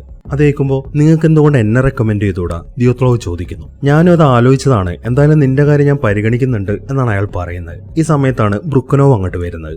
എന്തായി, ടെസ്റ്റിനുള്ള തയ്യാറെടുപ്പുകളൊക്കെ ആയോ? എല്ലാം ആയിട്ടുണ്ട്. എന്റെ നിർദ്ദേശപ്രകാരം എല്ലാം കറക്റ്റ് ആയിട്ടാണ് ഈ ദിയോത്ലോവ് നടത്തുന്നത്. റിയാക്ടർ 4ൽ നിന്നുള്ള ഔട്ട്പുട്ട് 1600 മെഗാവാട്ടായിട്ട് കുറച്ചിട്ടുണ്ട്. ഇനി നിങ്ങൾ ഓർഡർ തരാണെന്നുണ്ടെങ്കിൽ അത് നമുക്ക് വീണ്ടും കുറച്ച് 700 മെഗാവാട്ട് ആക്കാം എന്നാണ് ഫോമിൻ പറയുന്നത്. അത് കേൾക്കുമ്പോൾ നിക്ക് കുറയ്ക്കാൻ വരട്ടെ. കീവിലെ ഇലക്ട്രിസിറ്റി ബോർഡിൽ നിന്ന് തന്നെ വിളിച്ചിട്ടുണ്ടായിരുന്നു. ഇനി അങ്ങോട്ടുള്ള 10 മണിക്കൂർ നേരത്തേക്ക് പവർ കുറയ്ക്കരുതെന്നാണ് അയാൾ പറഞ്ഞിരിക്കുന്നത്. അതിന് കാരണം മറ്റൊന്നുമല്ല, മുകളിൽ നിന്ന് നല്ല പ്രഷറുണ്ട്. ഇത് മാസാവസാനല്ലേ, ഒരുപാട് പണി പെൻഡിങ് കിടക്കാണ്. അതുകൊണ്ട് തന്നെ ഫാക്ടറികൾക്കൊക്കെ ഒരുപാട് പവർ വേണം. അതാണ് ഈ പകൽ സമയത്ത് കുറയ്ക്കരുതെന്ന് അവർ പറഞ്ഞത്. പക്ഷെ അതല്ല പ്രശ്നം. ഈ ഒരു കാരണം കൊണ്ട് നമുക്ക് പരീക്ഷണം വേണ്ടെന്ന് വെക്കേണ്ടി വരുമോ? 3 വർഷമായിട്ട് ഞാൻ ഇതിന്റെ പിന്നാലെ നടക്കുന്നതാണ്. എന്താ നിങ്ങളുടെ അഭിപ്രായം? അങ്ങനെ പരീക്ഷണം വേണ്ടെന്ന് വെക്കൊന്നും വേണ്ട. 10 മണിക്കൂർ വെയിറ്റ് ചെയ്താൽ പോരെ, ഞങ്ങൾ വെയിറ്റ് ചെയ്തോളാം. അല്ല, നിങ്ങൾ 1600 മെഗാവാട്ടായിട്ട് കുറച്ചു എന്നല്ലേ പറഞ്ഞത്? അതായത് പകുതി പവറായി. ആ പവറിൽ പ്രവർത്തിച്ചു കഴിഞ്ഞാൽ സ്റ്റെബിലിറ്റി പ്രോബ്ലം വല്ലതും വരാൻ ചാൻസ് ഉണ്ടോ? അങ്ങനത്തെ പ്രശ്നമൊന്നും വരത്തില്ല. റിയാക്ടർ സേഫ് ആണ്. ഇനിയിപ്പോ 10 മണിക്കൂർ കാത്തിരിക്കണല്ലേ? എന്തായാലും ഞാനൊന്ന് പോയി കിടന്നുറങ്ങട്ടെ. രാത്രിയാകുമ്പോൾ ഞാൻ തന്നെ ചെന്നിട്ട് പണി തുടങ്ങിക്കോളാം. ഉറപ്പായിട്ടും ഇന്ന് തന്നെ ഈ ടെസ്റ്റ് ഞാൻ പൂർത്തിയാക്കും എന്ന് പറഞ്ഞതിന് ശേഷം ദിയോത്ലോവ് അവിടെ നിന്ന് പോകുന്നു. അയാൾക്ക് പുറകിലായിട്ട് ബ്രുക്കനോവ്. ഈ സമയം ഫോമിനാണെന്നുണ്ടെങ്കിൽ ബ്രുക്കനോവ് ഇരിക്കുന്ന ആ സീറ്റൊക്കെ നോക്കിക്കൊണ്ട് നിൽക്കുകയാണ്. കാരണം ബ്രുക്കനോവിന് സ്ഥലം മാറ്റം കിട്ടിക്കഴിഞ്ഞാൽ അയാളാണല്ലോ അവിടെ ഇരിക്കേണ്ടത്. അതുകൊണ്ട് ആ സെറ്റപ്പ് ഒക്കെ എങ്ങനെയുണ്ടെന്ന് നോക്കിക്കൊണ്ട് നിൽക്കുകയാണ് അയാൾ. പക്ഷെ അയാൾ പ്രതീക്ഷിക്കുന്നില്ലല്ലോ 10 മണിക്കൂർ കഴിഞ്ഞാൽ എന്തൊക്കെയാ സംഭവിക്കാന്ന്. ഇനി കാണിക്കുന്നത് പ്രസന്റ് ഡേ ആണ്. 1987 മോസ്കോ ആണ് സ്ഥലം. ചെർണോബിലിൽ എന്താണ് സംഭവിച്ചതെന്ന് പറയാൻ വേണ്ടി ലെഗോസോവിനെ വിയന്നയിലേക്ക് വിളിപ്പിച്ചിട്ടുണ്ട് എന്ന കാര്യം നമ്മൾ കഴിഞ്ഞ എപ്പിസോഡ് പറഞ്ഞിട്ടില്ലായിരുന്നു. അതിനുവേണ്ടി അയാൾ അവിടെ പോയിട്ടുണ്ടായിരുന്നു. പക്ഷെ ഉലാന പറഞ്ഞതുപോലെയല്ല അയാൾ ആ മീറ്റിംഗിൽ പറഞ്ഞത്. ചെർണോബിൽ നടന്ന ഈ ദുരന്തം അന്ന് രാത്രി അവിടെ ജോലി ചെയ്ത ആളുകളുടെ കയ്യിലിരിപ്പുകൊണ്ടാണ്, അല്ലാതെ സർക്കാരിന് ഇതിലൊരു പങ്കുമില്ല എന്നാണ് അയാൾ അവിടെ പറഞ്ഞത്. അയാളുടെ ആ പ്രസ്താവന അന്ന് ആ മീറ്റിംഗിന് വന്ന എല്ലാവരും അംഗീകരിച്ചിരുന്നു. അതുകൊണ്ട് തന്നെ ഒരു വലിയ നാണക്കേടിൽ നിന്നാണ് സോവിയറ്റ് യൂണിയനെ അയാൾ രക്ഷിച്ചിരിക്കുന്നത്. അതുകൊണ്ട് അയാളോട് ഒരു നന്ദി പറയാൻ വേണ്ടിയിട്ടാണ് സഖാവ് ചാർക്കോ അങ്ങോട്ട് വന്നിരിക്കുന്നത്. ഒരു വലിയ നാണക്കേടിൽ നിന്ന് സോവിയറ്റ് യൂണിയനെ രക്ഷിച്ചുകൊണ്ട് തന്നെ ഹീറോ ഓഫ് സോവിയറ്റ് യൂണിയൻ എന്നൊരു അവാർഡ് സർക്കാർ അയാൾക്ക് കൊടുക്കുന്നുണ്ട്. മാത്രമല്ല അയാൾ ഇപ്പോൾ ജോലി ചെയ്യുന്ന പ്ലാന്റിൽ ഡയറക്ടറായിട്ട് ഒരു പ്രൊമോഷനും. പക്ഷെ അത് അയാൾക്ക് കിട്ടണമെന്നുണ്ടെങ്കിൽ മറ്റൊരു കാര്യം കൂടെ ചാർക്കോ പറയുന്നുണ്ട്. അതായത് വിയന്നയിലെ മീറ്റിംഗ് കഴിഞ്ഞു, ഇനി ചെർണോബിളിൽ വെച്ചിട്ടൊരു വിചാരണയുണ്ട്. അതിൽ ലെഗോസോവിനെ ചോദ്യം ചെയ്യും. ആ സമയത്ത് അയാൾ എന്താണോ പറയുന്നത് അതിനനുസരിച്ചായിരിക്കും ഈ പറഞ്ഞ കാര്യങ്ങളൊക്കെ അയാൾക്ക് കിട്ടുക എന്നിങ്ങനെയുള്ള കാര്യങ്ങളൊക്കെയാണ് ചാർക്കോവ് ലെഗോസോവിനോട് പറയുന്നത്. അത് കേൾക്കുമ്പോൾ രാജ്യത്തോടുള്ള എന്റെ കടമ എങ്ങനെ നിറവേറ്റണം എന്നെനിക്ക് നന്നായിട്ട് അറിയാം. പക്ഷെ ഞാൻ നിങ്ങളോട് കുറച്ച് നിർദ്ദേശങ്ങൾ പറഞ്ഞിട്ടുണ്ടായിരുന്നല്ലോ ഈ ചെർണോബിലിൽ ബാക്കിയുള്ള ഈ പവർ പ്ലാന്റുകളെ കുറിച്ചിട്ട്. അതിനെക്കുറിച്ചിട്ട് ഇതുവരെയായിട്ട് നിങ്ങളൊരു ചർച്ച പോലും നടത്തിയിട്ടില്ലല്ലോ. അതെന്താണ്? നോക്ക് ലെഗോസോവ്, ആദ്യം ഈ വിചാരണ കഴിയട്ടെ. അതിനുശേഷം എന്താണ് അവിടെ നടന്നതെന്ന് നമുക്ക് തിരിച്ചറിയാൻ പറ്റുമല്ലോ. മാത്രമല്ല അതിനെ കാരണക്കാരെയും നമുക്ക് കണ്ടെത്താൻ പറ്റും. അതിനുശേഷം നമുക്ക് ആ റിയാക്ടറിന്റെ ഒക്കെ കാര്യങ്ങൾ നോക്കാം എന്നാണ് ചാർക്കോവ് പറയുന്നത്. അങ്ങനെ ആ മീറ്റിംഗിന് ശേഷം അയാളിപ്പോൾ വീട്ടിലെത്തിയിരിക്കുകയാണ്. എന്തൊക്കെയാണ് ആ വിചാരണയ്ക്ക് പറയേണ്ടത് എന്ന കാര്യങ്ങളൊക്കെ പ്രിപ്പയർ ചെയ്തുകൊണ്ടിരിക്കുകയാണ് അയാൾ. ഈ സമയത്താണ് അയാൾ ഒരു കാര്യം ശ്രദ്ധിക്കുന്നത്. അയാളുടെ മുടി വല്ലാതെ കൊഴിയുന്നുണ്ട്. അതുകൊണ്ട് തന്നെ അയാൾ വല്ലാതെ ടെൻഷനായിട്ടിരിക്കുകയാണ്. ഈ സമയത്താണ് ഉലാൻ അങ്ങോട്ട് വരുന്നത്. അവൾ വന്നിരിക്കുന്ന മറ്റൊന്നിനുമല്ല, ആരെന്തൊക്കെ പറഞ്ഞാലും ഈ നടക്കാൻ പോകുന്ന വിചാരണയിൽ സത്യം മാത്രമേ പറയാവൂ എന്ന് ഉപദേശിക്കാൻ വേണ്ടിയിട്ടാണ് അയാൾ വന്നിരിക്കുന്നത്. അത് കേൾക്കുമ്പോൾ നീ എന്തൊക്കെയാണ് ഉലാനെ ഈ പറയുന്നത്? ഓൾറെഡി അവരെല്ലാം തീരുമാനിച്ചിട്ടുണ്ട്. ഈ വിചാരണ എന്ന് പറയുന്നത് നാട്ടുകാരുടെ കണ്ണിൽ പൊടിയിടാൻ വേണ്ടിയിട്ടാണ്. അത് കേൾക്കുമ്പോൾ അങ്ങനെയല്ല ലെഗോസോ, ഈ വിചാരണയ്ക്ക് ഇവിടുത്തെ സർക്കാരിന്റെ ആൾക്കാർ മാത്രമല്ല ഉണ്ടായിരിക്കുക, ഒരുപാട് ശാസ്ത്രജ്ഞന്മാരെ അവർ വിളിച്ചിട്ടുണ്ട്. നിങ്ങൾ എന്ത് പറഞ്ഞാലും അതെല്ലാം കേൾക്കുന്നത് ഈ ശാസ്ത്രജ്ഞന്മാരും കൂടെയാണ്. അപ്പൊ സത്യം പറഞ്ഞു കഴിഞ്ഞാൽ അവർക്ക് കാര്യം മനസ്സിലാവും. അങ്ങനെ അവരുടെ ഭാഗത്തു നിന്ന് ഒരു പുഷും കൂടെ ഉണ്ടാവുമ്പോൾ ഉറപ്പായിട്ടും ഇവിടെയുള്ള എല്ലാ റിയാക്ടറിന്റെയും പ്രശ്നം സർക്കാർ പരിഹരിച്ചോളും എന്നാണ് ഉലാന പറയുന്നത്. അത് കേട്ടൊന്നും മിണ്ടാതിരിക്കുകയാണ് ലെഗോസോ. അങ്ങനെ വിചാരണയുടെ ദിവസം എത്തി. ബോറിസ് ലെഗോസോവും കൂടെ ഇപ്പോൾ ആ വിചാരണ നടക്കുന്ന സ്ഥലത്തേക്ക് പോയിക്കൊണ്ടിരിക്കുകയാണ്. കുറച്ച് സമയത്തിനുള്ളിൽ തന്നെ വിചാരണ ആരംഭിച്ചു. കുറ്റം ആരോപിച്ചിരിക്കുന്നത് 3 പേരുടെ മേലാണ്. ഒന്ന് ബ്രുക്കനോവ്, ഒന്ന് ദിയോത്ലോവ്, ഒന്ന് ഫോമിൻ. അവരെ 3 പേരെ അങ്ങോട്ട് വിളിച്ചിട്ടുണ്ട്. കാര്യം വിശദീകരിക്കാൻ വിളിപ്പിച്ചിരിക്കുന്നതും 3 പേരെ തന്നെയാണ്. ഒന്ന് ബോറിസ്, ഒന്ന് ലെഗോസോവ്, ഒന്ന് ഉലാന. ആദ്യം ബോറിസ് ആണ് സംസാരിക്കുന്നത്. എല്ലാ കാര്യങ്ങളും ഡെമോൺസ്ട്രേറ്റ് ചെയ്തിട്ടാണ് അയാൾ ജഡ്ജിന്റെ മുമ്പിൽ പ്രസന്റ് ചെയ്യുന്നത്. ആദ്യത്തെ സെക്ഷൻ ഡെമോൺസ്ട്രേറ്റ് ചെയ്യാൻ വേണ്ടി ആ ഫാക്ടറിയുടെ ഒരു മിനിയേച്ചർ രൂപം അങ്ങോട്ട് കൊണ്ടുവന്നിട്ടുണ്ട്. അത് സെറ്റ് ചെയ്തതിന് ശേഷം അയാൾ സംസാരിക്കാൻ തുടങ്ങി. എല്ലാം തുടങ്ങിയത് ഒരു സുരക്ഷാ ടെസ്റ്റിലൂടെയാണെന്ന് ആലോചിക്കുമ്പോഴാണ് എന്നെ ശരിക്കും അത്ഭുതപ്പെടുത്തുന്നത്. എന്തായിരുന്നു ഒരു സുരക്ഷാ ടെസ്റ്റ് നടത്തേണ്ട ആവശ്യം? അപകടം നടന്ന റിയാക്ടർ 4 ഒരിക്കലും പുതിയതായിരുന്നില്ല. 1983 ഡിസംബർ 20-നാണ് അതിന്റെ പ്രവർത്തനം ആരംഭിച്ചത്. അത് കഴിഞ്ഞ് 11 ദിവസത്തിന് ശേഷം, അതായത് ആ വർഷത്തെ അവസാനത്തെ ദിവസം, പ്ലാന്റിന്റെ ഡയറക്ടറായ ഈ ബ്രുക്കനോവ് ഈ ഡോക്യുമെന്റിൽ ഒപ്പിട്ടിരുന്നു. റിയാക്ടറിന്റെ നിർമ്മാണം പൂർത്തിയായി എന്ന് രേഖാമൂലം സ്ഥിരീകരിച്ചിരിക്കുന്നു എന്ന് പറയുന്നതാണ് ഈ ഡോക്യുമെന്റ്. അതിലാണ് അയാൾ ഒപ്പുവെച്ചിരിക്കുന്നത്. വർഷം അവസാനിക്കുന്നതിന് മുമ്പേ നിർമ്മാണം പൂർത്തിയാക്കിയതിന് ഹീറോ ഓഫ് സോഷ്യലിസ്റ്റ് ലേബർ എന്നൊരു അവാർഡും കൂടെ ഇയാൾക്ക് കൊടുത്തിട്ടുണ്ടായിരുന്നു. മാത്രമല്ല ഇതുപോലത്തെ അവാർഡുകൾ ഈ ദിയോത്ലോവിനും അതുപോലെ ഫോമിനും കൊടുത്തിട്ടുണ്ട്. ഒന്ന് ആലോചിക്കണം, ഈ അവാർഡ് കൊടുത്ത സമയത്തൊന്നും അവരുടെ ജോലി പൂർണ്ണമായിട്ടും തീർന്നിരുന്നില്ല. അങ്ങനെ വരുമ്പോൾ ഈ രേഖയിൽ പറഞ്ഞതെല്ലാം കള്ളമായിരുന്നില്ലേ? ശരിക്കും പറഞ്ഞാൽ ഈ സർട്ടിഫിക്കറ്റ് ഒപ്പിടുന്നതിന് മുമ്പേ ഈ സുരക്ഷാ ടെസ്റ്റുകളെല്ലാം ഇവർ വിജയകരമായിട്ട് പൂർത്തിയാക്കണമായിരുന്നു. എന്നാൽ ഒരെണ്ണം അതിൽ ബാക്കിയുണ്ടായിരുന്നു. ഇനി നമ്മുടെ റിയാക്ടറിൽ എന്താണ് സംഭവിക്കുന്നത് എന്ന കാര്യം ഞാനൊന്ന് വിശദീകരിക്കാം. ഒരാണവ റിയാക്ടറിന്റെ മെയിൻ ഭാഗമാണ് അതിന്റെ കോർ. അവിടെ ചൂടാണ് ഉൽപ്പാദിപ്പിക്കുന്നത്. ഇതിന്റെ 2 സൈഡിലായിട്ടും കുറെ പമ്പുകൾ സെറ്റ് ചെയ്തിട്ടുണ്ട്. കോർ ചൂടായി കഴിയുമ്പോൾ അതിനുള്ളിലേക്ക് തണുത്ത വെള്ളം അടിച്ചുകൊണ്ടിരിക്കുക എന്നതാണ് ആ പമ്പുകളുടെ ജോലി. അങ്ങനെ ആ വെള്ളം പമ്പ് ചെയ്യുമ്പോൾ അവിടുത്തെ ചൂട് കൊണ്ട് ആ വെള്ളം മൊത്തം നീരാവിയായിട്ട് മാറും. ആ നീരാവി അവിടെയുള്ള ടർബൈൻ കറക്കും. അങ്ങനെയാണ് കറണ്ട് ഉൽപ്പാദിപ്പിക്കുന്നത്. പക്ഷെ ഒന്ന് ആലോചിച്ച് നോക്കൂ, പവർ പ്ലാന്റ് വർക്ക് ചെയ്യാൻ കറണ്ട് ഇല്ലെങ്കിൽ എന്ത് സംഭവിക്കും? അതായത് വർക്ക് ചെയ്തുകൊണ്ടിരിക്കുന്നതിനിടയിൽ കറണ്ട് പോവുകയോ അല്ലെങ്കിൽ ആരെങ്കിലും വൈദ്യുതി വിച്ഛേദിക്കുകയോ എന്തെങ്കിലും യുദ്ധം വരുമോ അങ്ങനെ എന്തെങ്കിലുമൊക്കെ സാഹചര്യം ഉണ്ടായാൽ എന്ത് ചെയ്യും? അങ്ങനെ പവർ ഇല്ലാതെ ആവുകയാണെന്നുണ്ടെങ്കിൽ കോറിലേക്ക് വെള്ളം എത്തിക്കാൻ ഈ പമ്പുകൾക്കാവത്തില്ല. കാരണം അത് വർക്ക് ചെയ്യത്തില്ല. വെള്ളം എത്തിയില്ല എന്നുണ്ടെങ്കിൽ കോറിലെ താപനില ഉയരും. അങ്ങനെ വരുമ്പോൾ അവിടെയുള്ള ഇന്ധനം ഉരുകുകയും ചെയ്യും. അത് വലിയൊരു ആണവ ദുരന്തത്തിലേക്കാണ് നയിക്കുക. ഇതിനൊരു പ്രതിവിധിയുണ്ട്. 3 ഡീസൽ ജനറേറ്ററുകൾ അവിടെ സെറ്റ് ചെയ്ത് വെച്ചിട്ടുണ്ട്. കറണ്ട് പോയി കഴിഞ്ഞാൽ ഓട്ടോമാറ്റിക് ആയിട്ട് ആ ജനറേറ്റർ ഓൺ ആവും. അങ്ങനെ വെള്ളം പമ്പ് ചെയ്യാൻ തുടങ്ങും. പക്ഷെ ഈ ജനറേറ്ററിന് ഒരു പ്രശ്നമുണ്ട്. കറണ്ട് പോയതിനു ശേഷം ഈ ജനറേറ്റർ ഓണായി അതിന്റെ ആവശ്യത്തിനുള്ള വേഗതയിൽ എത്താൻ വേണ്ടി 1 മിനിറ്റ് സമയമെടുക്കും. ആ 1 മിനിറ്റ് സമയത്തേക്ക് ഒന്നും തന്നെ പ്രവർത്തിക്കത്തില്ല. ആ 1 മിനിറ്റ് ആവുമ്പോഴേക്കും സമയം അതിക്രമിച്ചിരിക്കും. കോർ ഉരുകാൻ തുടങ്ങും. അതിനുള്ളൊരു പ്രതിവിധിക്കായിട്ടാണ് ഈ സുരക്ഷാ ടെസ്റ്റ്. ഇതിന്റെ പിന്നിലെ തിയറി ഇതാണ്. അതായത് കറണ്ട് പോയി കഴിഞ്ഞാൽ കറങ്ങിക്കൊണ്ടിരിക്കുന്ന ടർബൈൻ വേഗത കുറഞ്ഞ് നിൽക്കാൻ വേണ്ടി കുറച്ച് സമയമെടുക്കും.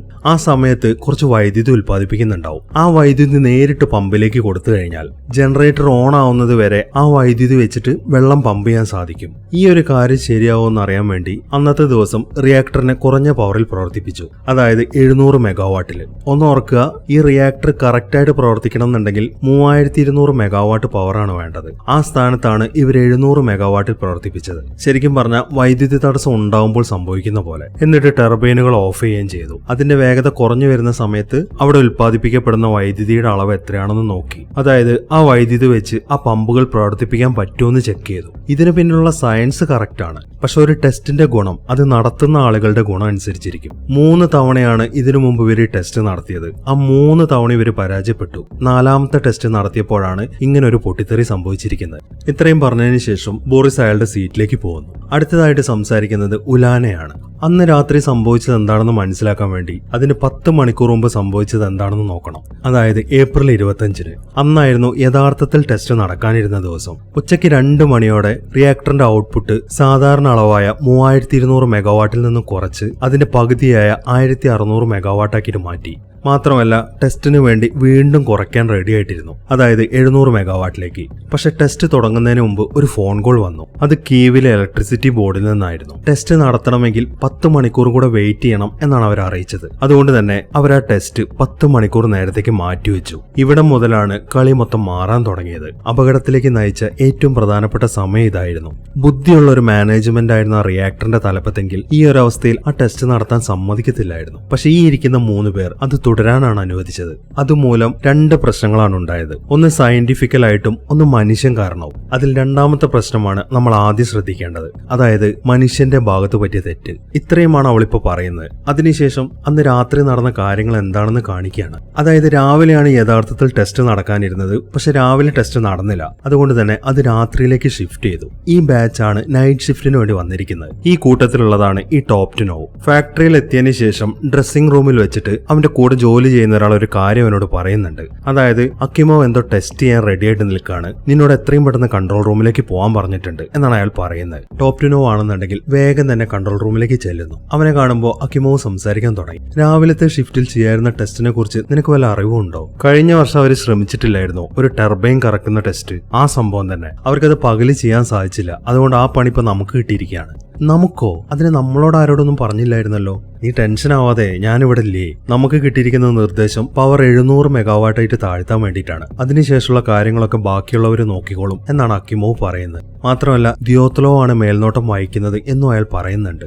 ദിയോത്ലോവോ? ഞാൻ ഇതുവരെ ചെയ്യാത്തൊരു കാര്യമാണിത്. അയാളുടെ മുമ്പിൽ വെച്ചിട്ടാണോ ഇത് ചെയ്യേണ്ടത്? അവനാകെ ടെൻഷനായി. നീ ടെൻഷൻ ആവാതെ, ഞാനില്ലേ നിന്റെ കൂടെ, നമുക്ക് ഒരുമിച്ച് ചെയ്യാം, ഒരു കുഴപ്പവും ഉണ്ടാവത്തില്ല. നമുക്കെന്തായാലും ഈ ഇൻസ്ട്രക്ഷൻസ് ഒക്കെ നോക്കാന്ന് പറഞ്ഞ് അയാൾ അവിടെ ഇരിക്കുന്ന ആ പേജുകളൊക്കെ മറിച്ചു നോക്കാൻ തുടങ്ങി. അതിൽ കുറെ നിർദ്ദേശങ്ങളൊക്കെ വെട്ടിക്കളഞ്ഞിട്ടുണ്ട്. അത് കാണുമ്പോൾ ഈ വെട്ടിക്കളഞ്ഞതൊക്കെ നമുക്ക് ചെയ്യേണ്ടി വരുമോ? ആകെ കൺഫ്യൂഷൻ ആയല്ലോ. നീ അധികം കൺഫ്യൂഷൻ ആവണ്ട, ഞാനൊന്ന് വിളിച്ചു ചോദിക്കട്ടെ എന്ന് പറഞ്ഞ് അക്കിമോ വേഗം ഫോൺ എടുക്കുന്നു. അയാൾ വിളിച്ചു ചോദിക്കുമ്പോൾ അവിടുന്ന് മറുപടി പറയുന്നത് വെട്ടിക്കളഞ്ഞ നിർദ്ദേശങ്ങളും പാലിക്കണം എന്നാണ്. ആ കാര്യം ഒന്നുകൂടെ കൺഫേം ചെയ്തതിന് ശേഷം അക്കിമോ ഫോൺ കട്ട് ചെയ്യുന്നു. അതിനുശേഷം ടോപ് ടു നോവിനോട് സംസാരിക്കാൻ തുടങ്ങി. അവര് പറഞ്ഞത് ഈ നിർദ്ദേശങ്ങൾ പറഞ്ഞിട്ടുള്ള എല്ലാ കാര്യങ്ങളും ചെയ്യണം എന്നാണ്. അങ്ങനെയാണെങ്കിൽ പിന്നെ എന്തിനാണ് ഇത് വെട്ടിയിരിക്കുന്നത്? ടോപ് ടു നോവിന് വീണ്ടും സംശയമായി. ഈ സമയത്താണ് ദിയോത്ലോ വരുന്നത്. ഈ ദിയോത്ലോ അങ്ങോട്ട് വന്നു കഴിഞ്ഞാൽ തന്നെ എല്ലാവർക്കും വല്ലാത്തൊരു ടെൻഷനാണ്. അയാളോട് എന്ത് പറഞ്ഞാലും അയാൾ ചാടിക്കളിക്കാൻ വരും. ഒരുത്തന് അതിന് പ്രിപ്പയർ ആയിട്ടില്ല എന്ന് പറഞ്ഞപ്പോൾ അയാൾ കയ്യിലിരുന്ന സാധനങ്ങളൊക്കെ അവന്റെ മേത്തേക്ക് വലിച്ചെറിയുക ചെയ്ത്. ആ പയ്യനാണെന്നുണ്ടെങ്കിൽ അയാൾ ആ ചാട്ടൊക്കെ കണ്ട് ആകെ പേടിച്ച് നിൽക്കുകയാണ്. അയാൾ ചെക്ക് ചെയ്യുമ്പോൾ പവർ 1600 കുറച്ചതായിട്ട് കാണുന്നുണ്ട്. ആ പവർ കുറച്ച് 700 മെഗാവാട്ടിലേക്ക് ആക്കാൻ അയാൾ ടോപ് ടു നോവിനോട് പറയുന്നു. അവനാണെന്നുണ്ടെങ്കിൽ അത്രയും പവർ ഇതുവരെയായിട്ട് കുറച്ചിട്ടില്ല. ആ കാര്യം അവൻ വളരെ പതുക്കെ അക്കിമോവിനോട് പറയുന്നുണ്ട്. അയാളാണെന്നുണ്ടെങ്കിൽ ഞാനുണ്ട് നിന്റെ കൂടെ എന്ന് പറഞ്ഞ് അവനെ കുറച്ച് ധൈര്യമൊക്കെ കൊടുത്തോണ്ടിരിക്കുകയാണ്. അങ്ങനെ ടോപ് ടു നോവ് വേഗം പവർ കുറയ്ക്കാൻ തുടങ്ങി. ഇനി നേരെ ഉലാനയിലേക്ക് തന്നെയാണ് വരുന്നത്. അവൾ ആ വിശദീകരണം തുടരുകയാണ്. ഒരു നിമിഷം നമ്മുടെ യൂറി ഗഗാറിനെ കുറിച്ച് നിങ്ങളൊന്ന് ചിന്തിച്ചു നോക്കിയേ. പുള്ളിയാണല്ലോ ആദ്യം ബഹിരാകാശത്തേക്ക് പോയത്. അന്ന് അദ്ദേഹം ആ ലോഞ്ച് പാഡിലേക്ക് കയറുന്നത് വരെ ബഹിരാകാശത്ത് ചെന്നിട്ട് എന്ത് ചെയ്യണമെന്ന് അദ്ദേഹത്തിനോട് പറഞ്ഞില്ലെങ്കിൽ പുള്ളിക്കുണ്ടാവുന്ന അവസ്ഥയെക്കുറിച്ചൊന്ന് ചിന്തിച്ചു നോക്ക്. അദ്ദേഹത്തിന്റെ കയ്യിൽ ആകെയുള്ളത് അതിനു മുമ്പ് കണ്ടിട്ടേ ഇല്ലാത്ത കുറച്ച് നിർദ്ദേശങ്ങൾ മാത്രമാണ്. മാത്രമല്ല അതിൽ ചിലത് വെട്ടിക്കളഞ്ഞിട്ടുണ്ട്. അങ്ങനെ വരുമ്പോൾ അദ്ദേഹം എന്തായിരിക്കും ചെയ്യുക? അത് തന്നെയായിരുന്നു ഈ റിയാക്ടർ 4ലെ കൺട്രോൾ റൂമിലും സംഭവിച്ചത്. ആ ഷിഫ്റ്റിലുള്ള ഒരാൾക്ക് പോലും ഈ ടെസ്റ്റ് നടത്താനുള്ള പരിശീലനം ലഭിച്ചിട്ടില്ല. മാത്രമല്ല ഇങ്ങനെ ഒരു ടെസ്റ്റ് നടക്കാൻ പോകുന്നതിന്റെ ഒരു സൂചന പോലും അവർക്ക് കിട്ടിയിട്ടില്ലായിരുന്നു. ഈ ടോപ്റ്റിനോ ഉണ്ടല്ലോ, അയാളാണ് റിയാക്ടർ നിയന്ത്രിക്കാനും അതിന്റെ സ്റ്റെബിലിറ്റി ഉറപ്പുവരുത്താനും നിയോഗിക്കപ്പെട്ട ആള്. വെറും 25 വയസ്സുള്ള ഒരു പയ്യനാണ് അവൻ. അവന്റെ ആകെ മൊത്തത്തിലുള്ള എക്സ്പീരിയൻസ് എന്ന് പറയുന്നത് വെറും 4 മാസമാണ്. അവനെ കൊണ്ടാണ് ഇത്രയും ഇമ്പോർട്ടന്റ് ആയ ഒരു ടെസ്റ്റ് ചെയ്യിച്ചത്. ഇതാണ് മനുഷ്യൻ കാരണം ഉണ്ടായ തെറ്റ്. പക്ഷെ റിയാക്ടർ കോറിനകത്ത് ഇതിലും വലിയൊരു പ്രോബ്ലം നടക്കുന്നുണ്ടായിരുന്നു. അത്രയും പറഞ്ഞതിന് ശേഷം ഉലാന വേഗം അവളുടെ സീറ്റിൽ ചെന്നിരിക്കുന്നു. ഇനി ബാക്കി സെക്ഷൻ പറയുന്നത് ലെഗോസോവ് ആണ്. അതിനുവേണ്ടി അയാൾ കുറെ സാധനങ്ങളൊക്കെ എടുത്ത് വേഗം തന്നെ മുന്നിലേക്ക് വരുന്നു. അവിടെ ഒരു സ്റ്റാൻഡ് വെച്ചിട്ടുണ്ട്. എല്ലാ സാധനങ്ങളും അതിൽ ഡിസ്പ്ലേ ചെയ്തിട്ടാണ് അയാൾ എക്സ്പ്ലെയിൻ ചെയ്തുകൊണ്ടിരിക്കുന്നത്. അയാൾ സംസാരിക്കാൻ തുടങ്ങി. ചെർണോബിളിൽ എന്താണ് സംഭവിച്ചതെന്ന് അറിയണമെന്നുണ്ടെങ്കിൽ ഒരു ന്യൂക്ലിയർ സയന്റിസ്റ്റ് ആവണമെന്നൊന്നുമില്ല. ഇത്രയും കാര്യങ്ങൾ മാത്രം അറിഞ്ഞാൽ മതി. അതായത് ഒരു റിയാക്ടറിനകത്ത് 2 പ്രധാനപ്പെട്ട കാര്യങ്ങളാണ് സംഭവിക്കുന്നത്. ഊർജ്ജം ഉൽപ്പാദിപ്പിക്കുന്ന റിയാക്ടിവിറ്റി ഒന്നുകിൽ കൂടാം അല്ലെങ്കിൽ കുറയാം. അത്രയേ ഉള്ളൂ. ഇതിൽ ഓപ്പറേറ്ററുടെ ജോലി എന്ന് പറയുന്നത് അതിന്റെ ബാലൻസ് നിലനിർത്തുക എന്നുള്ളതാണ്. ഒരു റിയാക്ടറിൽ ഉപയോഗിക്കുന്ന ഇന്ധനമാണ് യുറേനിയം. യുറേനിയം ആറ്റങ്ങൾ വിഘടിച്ച് കൂട്ടിയിടിക്കുമ്പോൾ റിയാക്ടിവിറ്റി കൂടും. നമ്മളായിട്ടത് നിയന്ത്രിച്ചിട്ടില്ല എന്നുണ്ടെങ്കിൽ അത് കൂടിക്കൊണ്ടേയിരിക്കും. അതിന്റെ ഒരു സൊല്യൂഷന് വേണ്ടിയിട്ടാണ് ബോറോൺ കൺട്രോൾ റോഡുകൾ ഉപയോഗിക്കുന്നത്. ആ കൺട്രോൾ റോഡുകളാണ് റിയാക്ടിവിറ്റി കുറയ്ക്കുന്നത്. അതായത് ഒരു കാറിലെ ബ്രേക്ക് പോലെ. ഇനി ഇവിടെ മൂന്നാമതൊരു കാര്യം കൂടെ ഉണ്ട്, വെള്ളം. തണുത്ത വെള്ളം സിസ്റ്റത്തിലെ ചൂട് വലിച്ചെടുക്കുന്നു. അങ്ങനെ നീരാവി ഉണ്ടാവുന്നു. അതിനെ ഞങ്ങൾ വിളിക്കുന്ന പേരാണ് വോയിഡ്. ചെർണോബിലിൽ ഉപയോഗിക്കുന്ന തരം RBMK റിയാക്ടറുകളിൽ പോസിറ്റീവ് വോയിഡ് കോഎഫിഷ്യന്റ് എന്നൊരു സാധനമുണ്ട്. അതെന്താണെന്ന് വെച്ചാൽ സിസ്റ്റത്തിലുള്ള നീരാവിയുടെ അളവ് കൂടുന്തോറും റിയാക്ടിവിറ്റിയും കൂടും. അങ്ങനെ ചൂട് വീണ്ടും കൂടും, നീരാവിയുടെ അളവും കൂടും. അങ്ങനെ വരുമ്പോൾ നമ്മളൊരു വിഷമഘട്ടത്തിൽ അകപ്പെട്ടു എന്ന് പറയാം. അതിനൊരു പരിഹാരമാണ് നെഗറ്റീവ് ടെമ്പറേച്ചർ കോഎഫിഷ്യന്റ്. ഇന്ധനത്തിന്റെ ചൂട് കൂടുമ്പോൾ അതിന്റെ റിയാക്ടിവിറ്റി കുറയും. ഇനി ഇതൊക്കെ ഒന്നുകൂടെ ഞാൻ ചുരുക്കി പറയാം. ഇന്ധനം റിയാക്ടിവിറ്റി കൂട്ടും, കൺട്രോൾ റോഡുകളും വെള്ളവും അത് കുറയ്ക്കും. നീരാവി മൂലം കൂടുന്നത് താപനില ഉയരുന്നതിലൂടെ കുറയ്ക്കപ്പെടും. ഇവയെല്ലാം തമ്മിലുള്ള ഒരു അദൃശ്യ നൃത്തമാണ് ഇന്ന് പുകയോ തീയോ ഇല്ലാതെ വലിയ നഗരങ്ങൾക്ക് പോലും വെളിച്ചം നൽകുന്നത്. ഈ കാര്യമൊക്കെ മര്യാദയ്ക്കാണ് നടക്കുന്നതെന്നുണ്ടെങ്കിൽ വളരെ സുന്ദരമായ ഒരു കാര്യമാണ്. യുറേനിയം വിഘടിച്ച് ഊർജ്ജം പുറത്തേക്ക് വരുമ്പോൾ അവിടെ സെനോൺ എന്ന പുതിയൊരു മൂലകം ഉണ്ടാവും. ആ സെനോൺ റിയാക്ടിവിറ്റി കുറയ്ക്കാൻ കാരണമാവും. ഇതൊരു വിഷവാതകമാണ്. കോർ മുഴുവൻ പവറിലാണ് പ്രവർത്തിക്കുന്നതെങ്കിൽ പ്രശ്നങ്ങൾ ഒഴിവാക്കാനായി ഈ സെനോണൊക്കെ കത്തിച്ചു കളയും. പക്ഷെ ടെസ്റ്റിലുണ്ടായ കാലതാമസം മൂലം ചെർണോബിലിലെ 4ാമത്തെ റിയാക്ടർ പകുതി പവറിലാണ് പ്രവർത്തിച്ചുകൊണ്ടിരുന്നത്. അതും 10 മണിക്കൂർ നേരത്തേക്ക്. അതുകൊണ്ട് തന്നെ അപ്പോൾ രൂപം കൊണ്ട സെനോൺ എന്ന മൂലകം കത്തിപ്പോയില്ല. അതിന്റെ അളവ് കൂടി കോറാണെന്നുണ്ടെങ്കിൽ വിഷമയമുള്ളതായി. അങ്ങനെ വന്നപ്പോൾ അതിന്റെ ബാലൻസ് മുഴുവൻ നഷ്ടമായി തുടങ്ങി. അർദ്ധരാത്രിക്ക് ശേഷം 28 മിനിറ്റ് കഴിഞ്ഞപ്പോൾ റിയാക്ടറിന്റെ പ്രവർത്തനം കുറയ്ക്കാൻ വേണ്ടി തയ്യാറെടുക്കുകയായിരുന്നു. പക്ഷെ എന്നിട്ടും 1 മണിക്കൂർ കഴിഞ്ഞപ്പോൾ അത് പൊട്ടിത്തെറിച്ചു. പ്രവർത്തനം നിലയ്ക്കാനായ ഒരു റിയാക്ടർ എങ്ങനെ പൊട്ടിത്തെറിക്കും എന്നായിരിക്കും നിങ്ങൾ എല്ലാവരും ചിന്തിച്ചിട്ടുണ്ടായിരിക്കുക. അതിൽ വലിയ ആശ്ചര്യമൊന്നുമില്ല. കാരണം നിങ്ങൾ ആരും ഒരു ന്യൂക്ലിയർ റിയാക്ടറിന്റെ കൺട്രോൾ റൂമിലല്ല ജോലി ചെയ്യുന്നത്. പക്ഷെ ഇവിടെ സംഭവിച്ചത് അവിടെ ജോലി ചെയ്തിരുന്നവർക്കും അതിനെക്കുറിച്ചൊരു ഐഡിയ ഇല്ലായിരുന്നു എന്നുള്ളതാണ്. അത്രയുമാണ് ലെഗോസോവ് പറയുന്നത്. അതിനുശേഷം അവിടെ ഉണ്ടായ കാര്യങ്ങളാണ് കാണിക്കുന്നത്. ടോപ്റ്റിനോവും അക്കിമോവും ആ പവർ കുറയ്ക്കാൻ ശ്രമിച്ചുകൊണ്ടിരിക്കുകയാണ്. അത് ഏകദേശം 700ന്റെ അടുത്തെത്താനായിട്ടുണ്ട്. വളരെ ശ്രദ്ധിച്ചിട്ടാണ് എല്ലാവരും ആ കാര്യങ്ങൾ ചെയ്തുകൊണ്ടിരിക്കുന്നത്. അതിനിടയിൽ ദിയോത്ലോവ് ആണെന്നുണ്ടെങ്കിൽ പെട്ടെന്നാവട്ടെ എന്നൊക്കെ പറഞ്ഞ് നിർബന്ധിക്കുന്നുണ്ട്. അങ്ങനെ 796 അവരുടെ ആ വർക്ക് തീരാത്തോണ്ട് തന്നെ റെഡി ആയി കഴിഞ്ഞാൽ എന്നെ വിളിക്കുമെന്നും പറഞ്ഞ് അയാൾ വേഗം പുറത്തേക്ക് പോകുന്നു. അങ്ങനെ അവർ വീണ്ടും വളരെ ശ്രദ്ധിച്ചത് കുറയ്ക്കാൻ തുടങ്ങി. ഇത്രയും നേരം വളരെ പതുക്കെയായിരുന്നു അത് കുറഞ്ഞുകൊണ്ടിരുന്നത്. പക്ഷെ പെട്ടെന്നാണ് അതിന്റെ സ്പീഡ് കൂടാൻ തുടങ്ങിയത്. അതിപ്പോ 700 കഴിഞ്ഞ് താഴോട്ട് പോയിക്കൊണ്ടിരിക്കുകയാണ്. അത് കാണുന്ന അക്കിമോവിനാണെന്നുണ്ടെങ്കിൽ ശരിക്കും ടെൻഷൻ ആവാൻ തുടങ്ങി. ടോപ്റ്റിനോവ് പറയുന്നത് ഞാൻ ഒന്നും ചെയ്തിട്ടില്ല എന്നാണ്. അങ്ങനെ അത് കുറഞ്ഞ് 500ലും താഴത്തേക്ക് പോകുന്ന കാണുമ്പോൾ അക്കിമോവ് വേഗം തന്നെ ദിയോത്ലോവിന്റെ അടുത്തേക്ക് ചെല്ലുന്നു. അയാളാണെന്നുണ്ടെങ്കിൽ ഒരു സിഗരറ്റും വലിച്ചുകൊണ്ട് നിൽക്കുകയാണ്. പെട്ടെന്ന് തന്നെ അക്കിമോവ് അയാളെയും വിളിച്ചോണ്ട് വരുന്നു. ഞങ്ങളെല്ലാം ശരിയായിട്ട് തന്നെയാണ് ചെയ്തത്, ചിലപ്പോൾ കോറ് വിഷമമായതായിരിക്കാം എന്നാണ് അക്കിമോവ് പറയുന്നത്. അങ്ങനെ വിഷമമായിട്ടുണ്ടെങ്കിൽ നിങ്ങൾ കാര്യങ്ങളൊന്നും ശരിയായിട്ടല്ല ചെയ്തിരിക്കുന്നത് എന്നാണ് അയാൾ പറയുന്നത്. അങ്ങനെ അയാൾ അവിടെ വന്ന് നോക്കുമ്പോൾ അതിന്റെ പവർ വല്ലാതെ കുറഞ്ഞിട്ടുണ്ട്. അതുകൊണ്ട് തന്നെ അയാൾ അവരോട് ദേഷ്യപ്പെടാൻ തുടങ്ങി. നിങ്ങൾ എന്താണ് ഈ കാണിക്കുന്നത്? ഈ റിയാക്ടർ നിങ്ങൾ സ്തംഭിപ്പിക്കുമല്ലോ, എത്രയും പെട്ടെന്ന് പവർ ഉയർത്ത് എന്നാണ് അയാൾ പറയുന്നത്. അത് കേൾക്കുന്ന അക്കിമോവ് സംസാരിക്കാൻ തുടങ്ങി. LAC എന്നൊരു ബട്ടൺ ഉണ്ട്, ലോക്കൽ ഓട്ടോമാറ്റിക് കൺട്രോൾ എന്നാണ് അതിന്റെ എക്സ്പാൻഷൻ. അത് ഓഫാക്കി കഴിഞ്ഞാൽ കുറച്ചുകൂടെ നിയന്ത്രണം കിട്ടുമായിരിക്കും എന്നാണ് അയാൾ പറയുന്നത്. എന്നാൽ പിന്നെ വേഗം ചെയ്യാൻ നോക്ക് അയാൾ പറയുന്നു. അത് കേട്ട ഉടനെ തന്നെ അക്കിമോവിന്റെ നിർദ്ദേശപ്രകാരം ടോപ്റ്റിനോ ആ ബട്ടണിൽ വിരലമർത്തുന്നു. ഈ സമയം പവർ വീണ്ടും കുറയാൻ തുടങ്ങി. അങ്ങനെ അത് പൂജ്യമാവുന്ന അവസ്ഥയിൽ എത്തിയിരിക്കുകയാണ്. അത് കാണുമ്പോൾ നിങ്ങൾ എന്ത് തേങ്ങയാണ് ഈ കാണിക്കുന്നത്? നിങ്ങളല്ലേ LIC ഓഫ് ചെയ്യാൻ പറഞ്ഞത്? ഞാൻ അതേ ചെയ്തിട്ടുള്ളൂ, വേറൊന്നും ഞാൻ ചെയ്തിട്ടില്ല എന്നാണ് ടോപ്റ്റിനോ പറയുന്നത്. പക്ഷെ അയാൾ വീണ്ടും വീണ്ടും ദേഷ്യപ്പെട്ടുകൊണ്ടിരിക്കുകയാണ്. മാത്രമല്ല നല്ല രീതിയിൽ തെറി വിളിക്കുന്നുണ്ട്. അവരാണെന്നുണ്ടെങ്കിൽ എന്ത് ചെയ്യണമെന്ന് അറിയാതെ നിൽക്കുകയാണ്. ഈ സമയം അക്കിമോ ആണെന്നുണ്ടെങ്കിൽ ഷട്ട് ഡൗൺ ചെയ്യാൻ വേണ്ടി പുറംതിരിഞ്ഞു നിൽക്കുന്നു. ഈ സമയം ലെഗോസോവ് വീണ്ടും സംസാരിക്കാൻ തുടങ്ങി. വേണ്ട, ചെയ്യണ്ട എന്നാണ് അയാൾ പറയുന്നത്. അതിനകത്ത് മുഴുവൻ സെനോൺ ആയിരിക്കും, അതുകൊണ്ട് ഷട്ട് ഡൗൺ ചെയ്ത് 24 അവേഴ്സ് കാത്തു നിൽക്കണം എന്നാണ് അക്കിമോ പറയുന്നത്. പക്ഷെ ദിയോത്ലോവ് അതിന് സമ്മതിക്കുന്നില്ല. ഇല്ല, ഈ ടെസ്റ്റ് ഇന്നത്തോടെ അവസാനിപ്പിക്കേണ്ടതാണ്. എത്രയും പെട്ടെന്ന് പവർ 700 ആക്കാൻ നോക്ക് എന്നാണ് അയാൾ പറയുന്നത്. ഇല്ല, ഈ അവസ്ഥയിൽ പവർ ഉയർത്താൻ പാടില്ല, അത് നിയമമാണ്, എനിക്കത് അനുസരിച്ചേ പറ്റൂ എന്നാണ് അക്കിമോ പറയുന്നത്. അത് കേൾക്കുമ്പോൾ നീ എന്നോട് നിയമത്തെക്കുറിച്ച് സംസാരിക്കുന്നു. 25 വർഷം എനിക്ക് ഈ ഫീൽഡിൽ എക്സ്പീരിയൻസ് ഉണ്ട്, അതുകൊണ്ട് ഞാൻ പറയുന്നത് കേട്ടാ മതി. ഇനി നീ ഞാൻ പറഞ്ഞത് അനുസരിച്ചിട്ടില്ല എന്നുണ്ടെങ്കിൽ നിന്റെ ജോലി ഞാൻ കളയിക്കും. മാത്രമല്ല മറ്റെവിടെയും ജോലി കിട്ടാത്ത രീതിയിൽ ഞാൻ നിനക്ക് പണി തരും എന്നൊക്കെയാണ് അയാൾ പറയുന്നത്. അത് കേൾക്കുമ്പോൾ അവർക്ക് അനുസരിക്കാന്നല്ലാതെ മറ്റൊരു വഴിയുമില്ലായിരുന്നു. അങ്ങനെ അവർ രണ്ടുപേരും കൂടെ വീണ്ടും പവർ ഉയർത്താൻ തുടങ്ങി. ഇത്രയും കാര്യങ്ങളാണ് കൺട്രോൾ റൂമിൽ കാണിക്കുന്നത്. ഇനി വീണ്ടും ആ വിചാരണ നടക്കുന്ന സ്ഥലത്തേക്ക് പോവാം. ദിയോത്ലോവ് ആണ് സംസാരിക്കുന്നത്. നിങ്ങൾ എന്തൊക്കെയാണ് ഈ പറയുന്നത്? ആ സമയത്ത് ഞാൻ ആ ഏരിയയിൽ തന്നെ ഇല്ലായിരുന്നു എന്നാണ് അയാൾ പറയുന്നത്. ആ സമയത്ത് അവിടെ ഇല്ലായിരുന്നെങ്കിൽ പിന്നെ നിങ്ങൾ എവിടെ പോയതായിരുന്നു? ലെഗോസോവ് ചോദിക്കുന്നു. പക്ഷെ അയാൾ അങ്ങനെയുള്ള ചോദ്യങ്ങൾ ചോദിക്കാൻ ആ ഉദ്യോഗസ്ഥന്മാർ സമ്മതിക്കുന്നില്ല. ചോദ്യങ്ങൾ ചോദിക്കാൻ നിങ്ങളെ ആരും ഏൽപ്പിച്ചിട്ടില്ല, ചോദ്യങ്ങളൊക്കെ ഞങ്ങൾ ചോദിച്ചോളാം എന്ന് പറഞ്ഞ് അവിടെ ഇരിക്കുന്ന പ്രോസിക്യൂട്ടർ ദിയോത്ലോവിനോട് സംസാരിക്കാൻ തുടങ്ങി. ആ സമയത്ത് നിങ്ങൾ മുറിയിലില്ലായിരുന്നെങ്കിൽ പിന്നെ എവിടെ പോയതായിരുന്നു? ഞാൻ ടോയ്ലറ്റ് പോയതായിരുന്നു. ടോയ്ലറ്റിലോ? ചുമ്മാ കളവ് പറയാൻ നിൽക്കല്ലേ ദിയോത്ലോവ്. ഈ ഉലാന അന്ന് രാത്രി കൺട്രോൾ റൂമിലുണ്ടായിരുന്ന എല്ലാവരെയും ചോദ്യം ചെയ്തിട്ടുണ്ട്. എല്ലാവരും തന്നെ ഒരേ കാര്യമാണ് പറഞ്ഞത്. ദിയോത്ലോവ് പറഞ്ഞതുപോലെ ചെയ്തിട്ടില്ല എന്നുണ്ടെങ്കിൽ ഞങ്ങളെ ജോലിയിൽ നിന്ന് പിരിച്ചുവിടും എന്നയാൾ ഞങ്ങളെ ഭീഷണിപ്പെടുത്തിയിരുന്നു എന്നാണ് മരിച്ചുപോയ ടോപ്റ്റിനോവ് മൊഴി നൽകിയിരിക്കുന്നത്. ഇതിൽ നിങ്ങൾക്ക് എന്താണ് പറയാനുള്ളത്? പവർ ഉയർത്താൻ നിങ്ങളല്ല ഓർഡർ കൊടുത്തത്. അതിന് മറുപടിയായിട്ട് അയാൾ ഒന്നും മിണ്ടുന്നില്ല. ഈ സമയത്താണ് ബോറിസ് വല്ലാണ്ട് ചുമക്കുന്നത്. കുറച്ച് സമയമായിട്ട് അയാൾക്ക് ആ ചുമ വരുന്നുണ്ട്. അയാൾക്കാണെങ്കിൽ ഇപ്പൊ അത് കൺട്രോൾ ചെയ്യാൻ സാധിക്കുന്നില്ല. അത് കാണുമ്പോൾ കുറച്ച് സമയത്തേക്ക് കോടതി അവർക്ക് ബ്രേക്ക് കൊടുക്കുന്നു.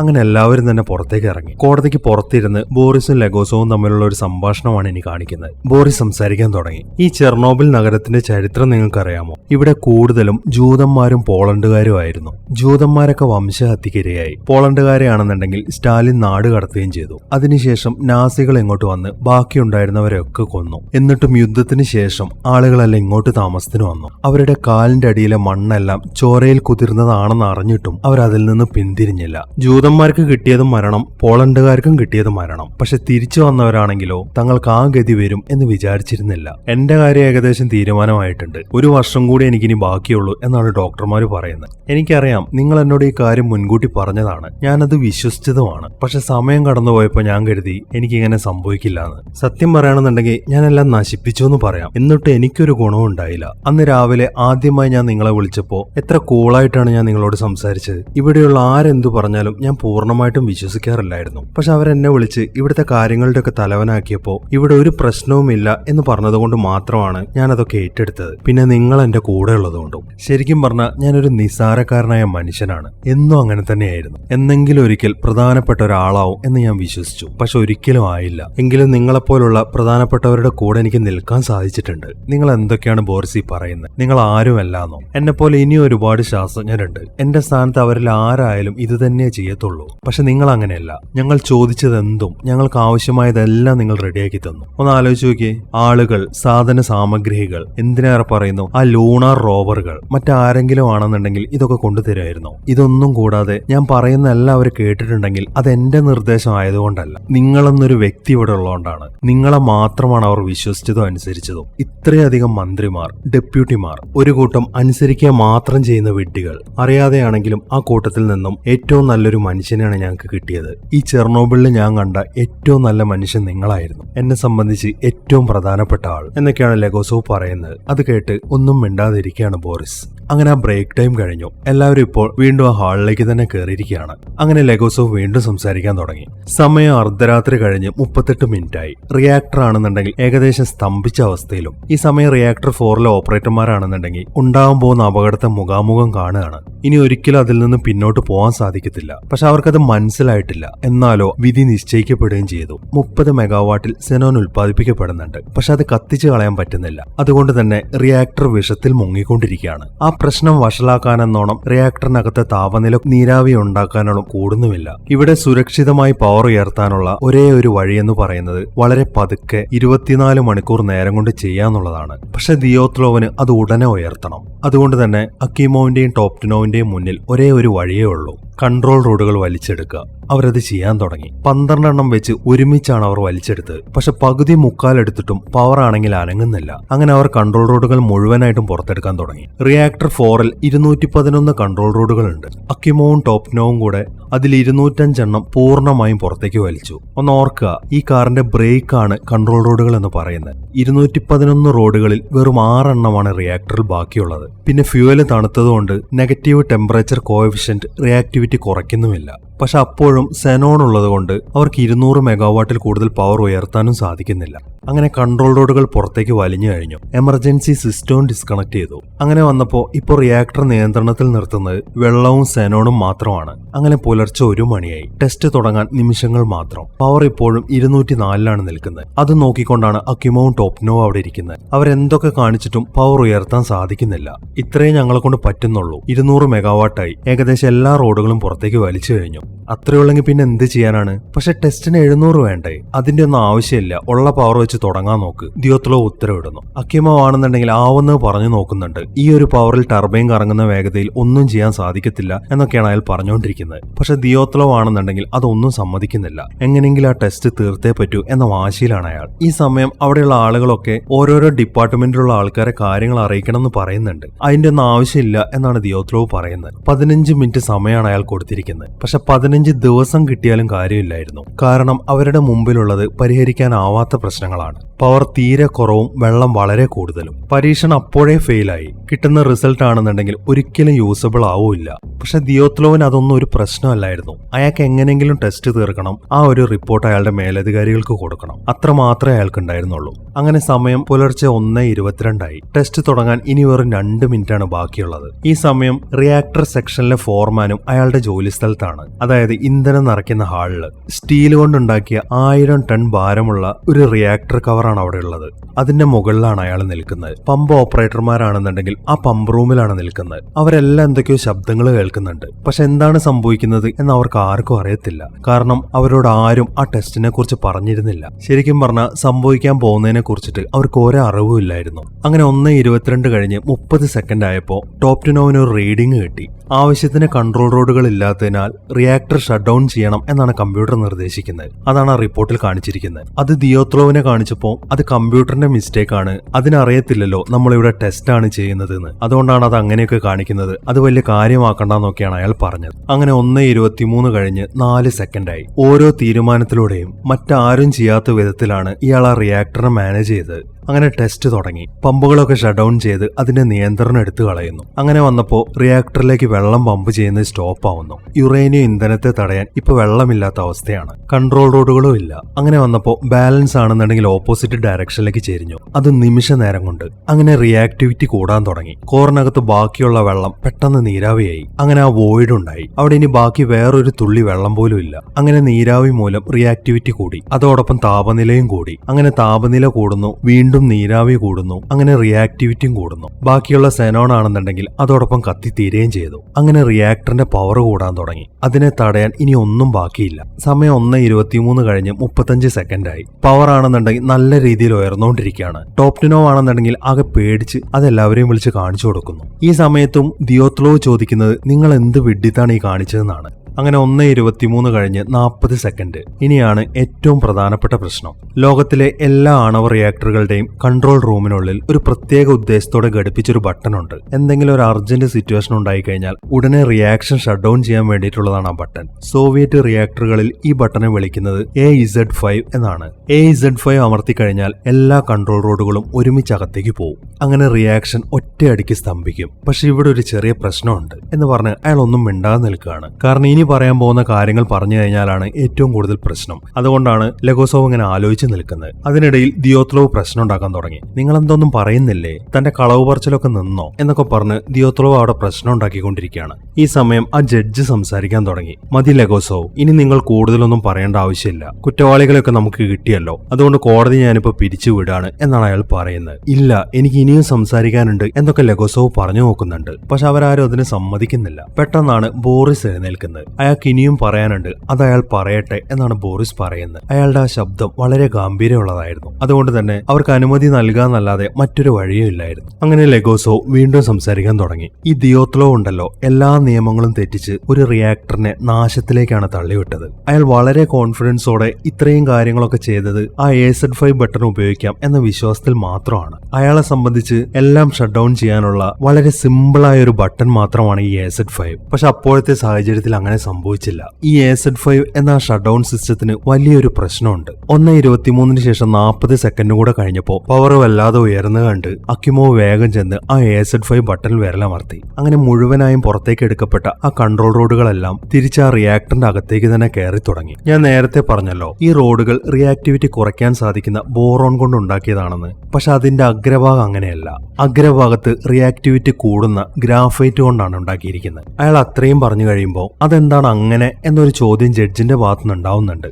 അത് കേട്ട ഉടനെ തന്നെ അയാൾ അതിനുള്ളൊരു വിശദീകരണമാണ് കൊടുക്കുന്നത്. അത് മറ്റൊന്നുമല്ല, അത് നമ്മുടെ രാജ്യത്തിന്റെ പ്രശ്നമാണ്. മറ്റു രാജ്യങ്ങളിലെ പോലെ നമ്മുടെ ഏതെങ്കിലും റിയാക്ടറിന് ചുറ്റും ഈ റേഡിയേഷൻ തടുക്കാൻ പോകുന്ന കെട്ടിടങ്ങൾ ഉണ്ടാക്കിയിട്ടുണ്ടോ? ഈ ലോകത്ത് പോസിറ്റീവ് വോയിഡ് കോഫിഷ്യന്റ് ഉള്ള വെള്ളം കൊണ്ട് തണുപ്പിക്കുന്ന ഗ്രാഫൈറ്റ് മോഡറേറ്റർ ആയിട്ട് ഉപയോഗിക്കുന്ന റിയാക്ടറുകളുള്ള ഒരേ ഒരു രാജ്യം നമ്മുടേത് മാത്രമാണ്. അതിന് കാരണം എന്താണെന്ന് ചോദിച്ചു കഴിഞ്ഞാൽ ഒറ്റ വാക്കിൽ പറഞ്ഞ ചെലവ് ചുരുക്കുക എന്നതാണ് എന്റെ ഉത്തരം. ലെഗോസോവിന്റെ വായിൽ നിന്ന് വന്ന ആ വാക്ക് രാജ്യത്തെ ഇൻസൾട്ട് ചെയ്യുന്ന രീതിയിൽ ായിരുന്നു. അതുകൊണ്ട് തന്നെ അയാളോടുള്ള ദേഷ്യം ആ ജഡ്ജിന്റെ മുഖത്ത് തെളിഞ്ഞു വരുന്നുണ്ട്. അങ്ങനെ ലെഗോസോവ് വീണ്ടും സംസാരിക്കാൻ തുടങ്ങി. അങ്ങനെ കൺട്രോൾ റോഡുകളിൽ ആദ്യം കോറിനകത്തേക്ക് കയറുന്ന ഭാഗം ഈ ഗ്രാഫൈറ്റ് ടിപ്പുകളാണ്. അതകത്ത് കയറുമ്പോൾ ഒന്നാമത് ഉയർന്നു വന്നുകൊണ്ടിരിക്കുന്ന കോറിനകത്ത് ആ റിയാക്ഷൻ ഉണ്ടല്ലോ, അത് വീണ്ടും കുത്തനെ ഉയർത്തും. വെള്ളത്തിന്റെ ഓരോ കണികയും ഒറ്റ സെക്കൻഡിൽ നീരാവിയായിട്ട് മാറും. അത് ആ ഇന്ധന റോഡ് കടന്നുപോകുന്ന ചാനലുകൾ വികസിക്കാനും അതുപോലെ പൊട്ടാനും കാരണമാവും. അങ്ങനെ കൺട്രോൾ റോഡുകൾക്ക് മുന്നോട്ട് പോകാൻ പറ്റാത്തൊരവസ്ഥ വരും. ഈ ഗ്രാഫൈറ്റ് ടിപ്പുകൾ ഒരു സ്ഥലത്ത് തന്നെ കുടുങ്ങുകയും റിയാക്ഷന്റെ വേഗത കൂടുകയും ചെയ്യും. അങ്ങനെ ചെർണോബിലിലെ റിയാക്ടർ 4 ഒരു അണുബോംബായിട്ട് മാറിയിരിക്കുകയാണ്. 1:23 കഴിഞ്ഞ് 42 സെക്കൻഡ് ആയപ്പോൾ ആ റിയാക്ടറിന്റെ ഭീമാകാരമായ സ്റ്റീലിന്റെ അടപ്പിലേക്ക് നോക്കുമ്പോൾ ഒരിക്കലും സംഭവിക്കാൻ പാടില്ലാത്തൊരു കാഴ്ച കാണുകയാണ്. കൺട്രോൾ റോഡുകളും ഇന്ധന ചാനലിന്റെ അടപ്പും അവ ഓരോന്നും 350 കിലോ വീതം ഭാരമുണ്ട്. അതെല്ലാം മുകളിലേക്കും താഴോട്ടും ചാടിക്കളിക്കുകയാണ്. അത് കണ്ട ഉടനെ തന്നെ അയാളാണെന്നുണ്ടെങ്കിൽ കൺട്രോൾ റൂമിൽ മുന്നറിയിപ്പ് കൊടുക്കാൻ വേണ്ടി ഓടുന്നു. പക്ഷെ സംഭവിക്കാൻ പോകുന്നത് തടയാൻ അയാളെ കൊണ്ടാവത്തില്ലായിരുന്നു. അങ്ങനെ കുറച്ച് സെക്കൻഡുകൾ കൂടെ കഴിഞ്ഞപ്പോൾ നീരാവിയാണെന്നുണ്ടെങ്കിൽ വേറെ ഇന്ധന ചാനലുകൾ തകർത്തുകൊണ്ടിരിക്കുകയാണ്. പവർ എത്രത്തോളം ഉയർന്നു എന്നതിനെ കുറിച്ച് നമുക്കൊരു വിവരം കിട്ടിയിട്ടില്ല. നമ്മുടെ കയ്യിൽ ആകെയുള്ളത് അവസാനത്തെ റീഡിംഗ് മാത്രമാണ്. അതായത് 3200 മെഗാവാട്ടിൽ പ്രവർത്തിക്കേണ്ട നാലാമത്തെ റിയാക്ടർ 33,000 മെഗാവാട്ടിലാണ് പ്രവർത്തിച്ചത്. അങ്ങനെ കോറിനകത്തെ പ്രഷർ കൺട്രോൾ ചെയ്യാൻ പറ്റാത്ത അവസ്ഥയിലായി. അങ്ങനെ 1:23 കഴിഞ്ഞ് 45 സെക്കൻഡ് ആയപ്പോൾ ആ പൊട്ടിത്തെറി നടന്നു. ഒറ്റ നിമിഷം കൊണ്ട് റിയാക്ടറിന്റെ ആവരണം പൂർണ്ണമായിട്ടും തകർന്നു. അകത്തേക്ക് ഓക്സിജൻ ഇരച്ചു കയറി. അത് അകത്തുള്ള ഹൈഡ്രജനുമായും വളരെയധികം ചൂടായിരിക്കുന്ന ഗ്രാഫൈറ്റുമായിട്ടും കൂടിച്ചേർന്നു. അവിടെ ഒരു അപകട ശൃംഖലയാണ് പൂർത്തിയായത്. അങ്ങനെ ആ 4 നമ്പർ റിയാക്ടർ പൂർണ്ണമായിട്ടും പൊട്ടിത്തെറിച്ചു. അന്ന് ആ മുറിയിലുണ്ടായിരുന്ന ഒരാൾക്ക് പോലും അറിയത്തില്ലായിരുന്നു ആ AZ5 എന്ന ഷട്ട് ഡൗൺ ബട്ടൺ ഒരു പൊട്ടിത്തെറി ഉണ്ടാക്കി തീർക്കുമെന്ന്. കാരണം അത് അവരിൽ നിന്ന് മറച്ചു വെക്കപ്പെട്ടിരുന്നു. അയാൾ അത്രയും പറഞ്ഞു കഴിഞ്ഞപ്പോൾ ജഡ്ജ് വീണ്ടും സംസാരിക്കാൻ തുടങ്ങി. നിങ്ങൾ വിയന്നയിൽ കൊടുത്ത മൊഴി ഇങ്ങനെയല്ലായിരുന്നല്ലോ, അതിന്റെ ഓപ്പോസിറ്റ് ആയിട്ടാണല്ലോ ഇപ്പൊ നിങ്ങൾ സംസാരിക്കുന്നത്. ശരിയാണ്, വിയന്നയിൽ ഞാൻ പറഞ്ഞത് കള്ളമായിരുന്നു. സത്യം പറഞ്ഞാൽ ഞാൻ ലോകത്തോടാണ് കള്ളം പറഞ്ഞത്. ഈ രഹസ്യം അറിയുന്നത് എനിക്ക് മാത്രമല്ല, വേറെ ആളുകളുണ്ട്. ഞങ്ങളെല്ലാവരും ആജ്ഞ അനുസരിക്കുക മാത്രമാണ് ചെയ്തത്. ഈ സോവിയറ്റ് യൂണിയനിൽ 16 റിയാക്ടറുകൾ ഇനിയും പ്രവർത്തിക്കുന്നുണ്ട്. അവയ്ക്കെല്ലാം തന്നെ ഞാൻ ഈ പറഞ്ഞ പ്രശ്നങ്ങളുണ്ട്. അപ്പൊ നിങ്ങൾ പറഞ്ഞു വരുന്നത് ഈ പൊട്ടിത്തെറി നടന്നതിന്റെ ഉത്തരവാദിത്വം നമ്മുടെ സോവിയറ്റ് രാഷ്ട്രത്തിനാണെന്നാണോ? അങ്ങനെയാണെങ്കിൽ ഞാൻ ഇപ്പോഴേ ഒരു മുന്നറിയിപ്പ് തരാം. നിങ്ങളിപ്പോ സഞ്ചരിച്ചുകൊണ്ടിരിക്കുന്നത് അപകടം പിടിച്ച വഴിയാണ്. ആയിരിക്കാം, ഞാൻ അപകടം പിടിച്ച വഴിയിലൂടെ ഒരുപാട് സഞ്ചരിച്ചു കഴിഞ്ഞു. നമ്മളിപ്പോ നിൽക്കുന്നത് പോലും വളരെ അപകടം പിടിച്ച സ്ഥലത്താണ്. രഹസ്യങ്ങളും നുണകളുമാണ് നമ്മൾ ഇവിടെ കൊണ്ട് എത്തിച്ചിരിക്കുന്നത്. അവയാണ് നമ്മളെ നിർവചിക്കുന്നത് എന്ന് പറയാം. പറയാം. സത്യം നമുക്ക് ഇഷ്ടമല്ലാതായി തുടങ്ങുമ്പോഴൊക്കെ നുണ പറഞ്ഞ് അവസാനം സത്യസന്ധമായ കാര്യങ്ങളൊക്കെ നമ്മൾ മറന്നുപോയിക്കൊണ്ടിരിക്കുകയാണ്. നമ്മളത് മറന്നാലും അത് അവിടെ തന്നെ കാണും. ശരിക്കും പറഞ്ഞാൽ നമ്മൾ പറയുന്ന ഓരോ നുണയും സത്യത്തോട് നമ്മൾ വരുത്തി വയ്ക്കുന്ന ബാധ്യത മാത്രമാണ്. ഇന്നല്ലെങ്കിൽ നാളെ ആ ബാധ്യതയ്ക്കൊക്കെ വലിയ വില കൊടുക്കേണ്ടി വരും. അപ്പൊ ശരി, എങ്ങനെയാണ് ഒരു RPMK റിയാക്ടർ പൊട്ടിത്തെറിക്കുന്നത് എന്നെല്ലാവർക്കും മനസ്സിലായി എന്ന് ഞാൻ വിശ്വസിക്കുന്നു എന്ന് പറഞ്ഞ് അയാളുടെ സംസാരം അവസാനിപ്പിക്കുന്നു. അങ്ങനെ വിചാരണയൊക്കെ കഴിഞ്ഞു. ലെഗോസോവ് ഇപ്പോ രാഷ്ട്രത്തിന്റെ മുമ്പിൽ വലിയൊരു തെറ്റാണ് ചെയ്തിരിക്കുന്നത്. അതുകൊണ്ട് തന്നെ 2-3 സെക്യൂരിറ്റികൾ ചേർന്ന് അയാൾ ഒരു റൂമിന്റെ അകത്തേക്ക് കൊണ്ടുപോയി അവിടെ ഇട്ട് പൂട്ടാണ് ചെയ്യുന്നത്. കുറച്ച് സമയങ്ങൾക്ക് ശേഷം ആ ചെർക്കോവ് അയാളുടെ അടുത്തേക്ക് ചെല്ലുന്നു. അതിനുശേഷം സംസാരിക്കാൻ തുടങ്ങി. അവരെ സംബന്ധിച്ച് കൊല്ലേണ്ട കുറ്റമാണ് ലെഗോസോവ് ചെയ്തിരിക്കുന്നത്. പക്ഷെ അയാളെ ആ വിയന്നയിലുള്ള ആളുകളൊക്കെ കണ്ടതാണ്. അതുകൊണ്ട് തന്നെ കൊല്ലാൻ സാധിക്കത്തില്ല. അതിനു പകരമായി ആദ്യം അയാളുടെ ജോലിയാണ് കളയുന്നത്. അയാൾ ഇനി താമസിക്കാൻ പോകുന്നത് ഒറ്റയ്ക്കാണ്. ഒരാളുമായിട്ട് അയാൾക്ക് സംസാരിക്കാൻ അവകാശമില്ല. ആരും തന്നെ അയാളുടെ അടുത്തേക്ക് പോവുകയില്ല. അങ്ങനെ എത്ര കാലം അയാൾ ജീവിച്ചിരിക്കുവോ അത്രയും കാലം അയാൾ ഒറ്റയ്ക്ക് ജീവിക്കണം. അതാണ് ഈ സത്യം പറഞ്ഞതിന് ആ രാഷ്ട്രം അയാൾക്ക് കൊടുത്ത ശിക്ഷ. ബോറിസിനും ഉലാനയ്ക്കും ഈ കാര്യത്തിൽ ഒരു പങ്കുമില്ല എന്ന് അയാൾ ആ ചെർക്കോവിനോട് പറഞ്ഞിരുന്നു. അതുകൊണ്ട് തന്നെ അവരെ വെറുതെ വിട്ടിരിക്കുകയാണ്. അയാൾ അവിടെ നിന്ന് കൊണ്ടുപോകുമ്പോൾ വളരെ വിഷമത്തോടെ അവർ രണ്ടുപേരും നോക്കി നിൽക്കുന്നുണ്ട്. അങ്ങനെ ലെഗോസോവിനെ മറ്റൊരു സ്ഥലത്തേക്ക് കൊണ്ടുപോയിക്കൊണ്ടിരിക്കുകയാണ്. ഇവിടെ ലെഗോസോവിന്റെ ഒരു വോയിസ് ഓവർ വരുന്നുണ്ട്. അതെന്താണെന്ന് നോക്കാം. ഒരു സയന്റിസ്റ്റ് എന്ന് പറയുന്നത് നിഷ്കളങ്കനായിരിക്കണം. സത്യത്തിനായുള്ള അന്വേഷണത്തിൽ വളരെ കുറച്ചു പേർക്ക് മാത്രമേ സത്യം അറിയാൻ താല്പര്യമുള്ളൂ എന്ന കാര്യം മനസ്സിലാക്കണം. ആ സത്യമെന്ന് പറയുന്നത് എപ്പോഴും ഇവിടെ തന്നെ കാണും. അതിനെ നമ്മൾ തെരഞ്ഞെടുത്താലും ഇല്ലെങ്കിലും. സത്യത്തിന് നമ്മുടെ ആഗ്രഹങ്ങളെക്കുറിച്ചോ ആവശ്യങ്ങളെക്കുറിച്ചോ ഒരു ആങ്സൈറ്റിയും ഇല്ല. അതിന് നമ്മുടെ സർക്കാരിനോടും താല്പര്യമില്ല. നമ്മുടെ പ്രത്യേക ശാസ്ത്രങ്ങളോടോ മതങ്ങളോടോ ഒന്നിനോടും പ്രതിബദ്ധതയില്ല. അതിങ്ങനെ എപ്പോഴും കാത്തിരിക്കും. അതാണ് അവസാനം ചെർണോബിലിൽ ബാക്കി വെച്ച സമ്മാനം. സത്യത്തിന്റെ വിലയെക്കുറിച്ച് ഓർത്ത് പേടിച്ചിരുന്ന എനിക്ക് ഇപ്പൊ ഒരൊറ്റ ചോദ്യമേ ചോദിക്കാനുള്ളൂ. നുണകൾക്ക് കൊടുക്കേണ്ടി വരുന്ന വില എന്ത്?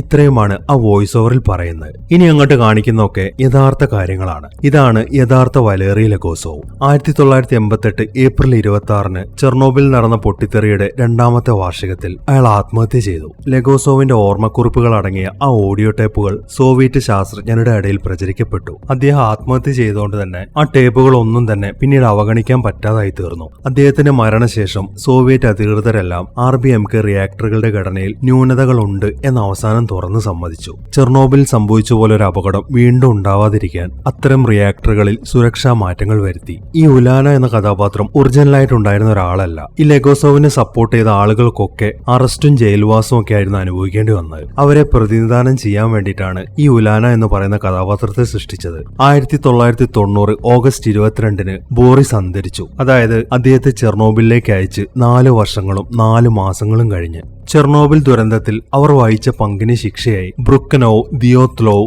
ഫോമിൻ എന്നിവരെ 10 വർഷത്തെ കഠിന തടവിന് വിധിച്ചു. ഫോമിനാണെന്നുണ്ടെങ്കിൽ ശിക്ഷാ കാലാവധി കഴിഞ്ഞ് തിരിച്ച് ജോലിയിൽ തന്നെ പ്രവേശിച്ചു. അതും റഷ്യയിലെ ഒരു ആണവ നിലയത്തിൽ. 1995-ൽ റേഡിയേഷൻ കാരണം ഉണ്ടായ അസുഖങ്ങൾ കൊണ്ട് 64-ാമത്തെ വയസ്സിൽ ദിയോത്ലോവ് മരിച്ചു. ആ ഫയർഫോഴ്സ് ഉദ്യോഗസ്ഥന്മാരുടെ വസ്ത്രങ്ങൾ ഇന്നും പ്രിപ്പേർട്ട് ആശുപത്രിയിലെ ആ ബേസ്മെന്റിൽ കിടക്കുന്നുണ്ട്. അതിൽ നിന്നും ഇന്നും വളരെ ഡേഞ്ചറസ് ആയിട്ടുള്ള അളവിൽ റേഡിയേഷൻ പുറത്തേക്ക് വരുന്നുണ്ട്. ഭർത്താവിന്റെയും മകളുടെയും മരണശേഷം ലുഡ്മില്ലയ്ക്ക് പലതവണ സ്ട്രോക്ക് ഉണ്ടായി. അവർക്ക് വീണ്ടും കുട്ടികൾ ഉണ്ടാവില്ല എന്നാണ് ഡോക്ടർമാർ പറഞ്ഞത്. പക്ഷെ ആ ഡോക്ടർമാർക്ക് തെറ്റി. അവരിപ്പോൾ കീവിൽ സ്വന്തം മകനോടൊപ്പമാണ് ജീവിക്കുന്നത്. ആ റെയിൽവേ പാലത്തിന്റെ മുകളിൽ നിന്ന് ആ പൊട്ടിത്തെറി കണ്ട ആരും തന്നെ ജീവനോടെ അവശേഷിക്കുന്നില്ല എന്നാണ് റിപ്പോർട്ടുകൾ പറയുന്നത്. ആ പാലമാണെങ്കിൽ ഇപ്പോൾ മരണത്തിന്റെ പാലം എന്ന പേരിലാണ് അറിയപ്പെടുന്നത്. 400 ഖനന തൊഴിലാളികൾ ഒരു മാസം നിരന്തരമായിട്ട് പണിയെടുത്തിട്ടാണ് ഒരു വലിയ ന്യൂക്ലിയർ മെൽഡൌൺ ഒഴിവാക്കിയത്. അവരിൽ 100 പേരോളം 40 വയസ്സിനു മുമ്പ് മരിച്ചതായിട്ടാണ് കണക്ക്. ബംബ്ലർ ടാങ്ക് ഒഴിപ്പിക്കാനായി ഇറങ്ങിയ 3 മുങ്ങൽ വിദഗ്ധർ അവരുടെ സാഹസികതയുടെ ഫലമായി മരണപ്പെട്ടു എന്നാണ് റിപ്പോർട്ട് ചെയ്യപ്പെട്ടത്. സത്യത്തിൽ ആശുപത്രിവാസത്തിനു ശേഷം അവർ ജീവൻ നിലനിർത്തിയിരുന്നു. അതിൽ 2 പേർ ഇന്നും ജീവനോടെയുണ്ട്.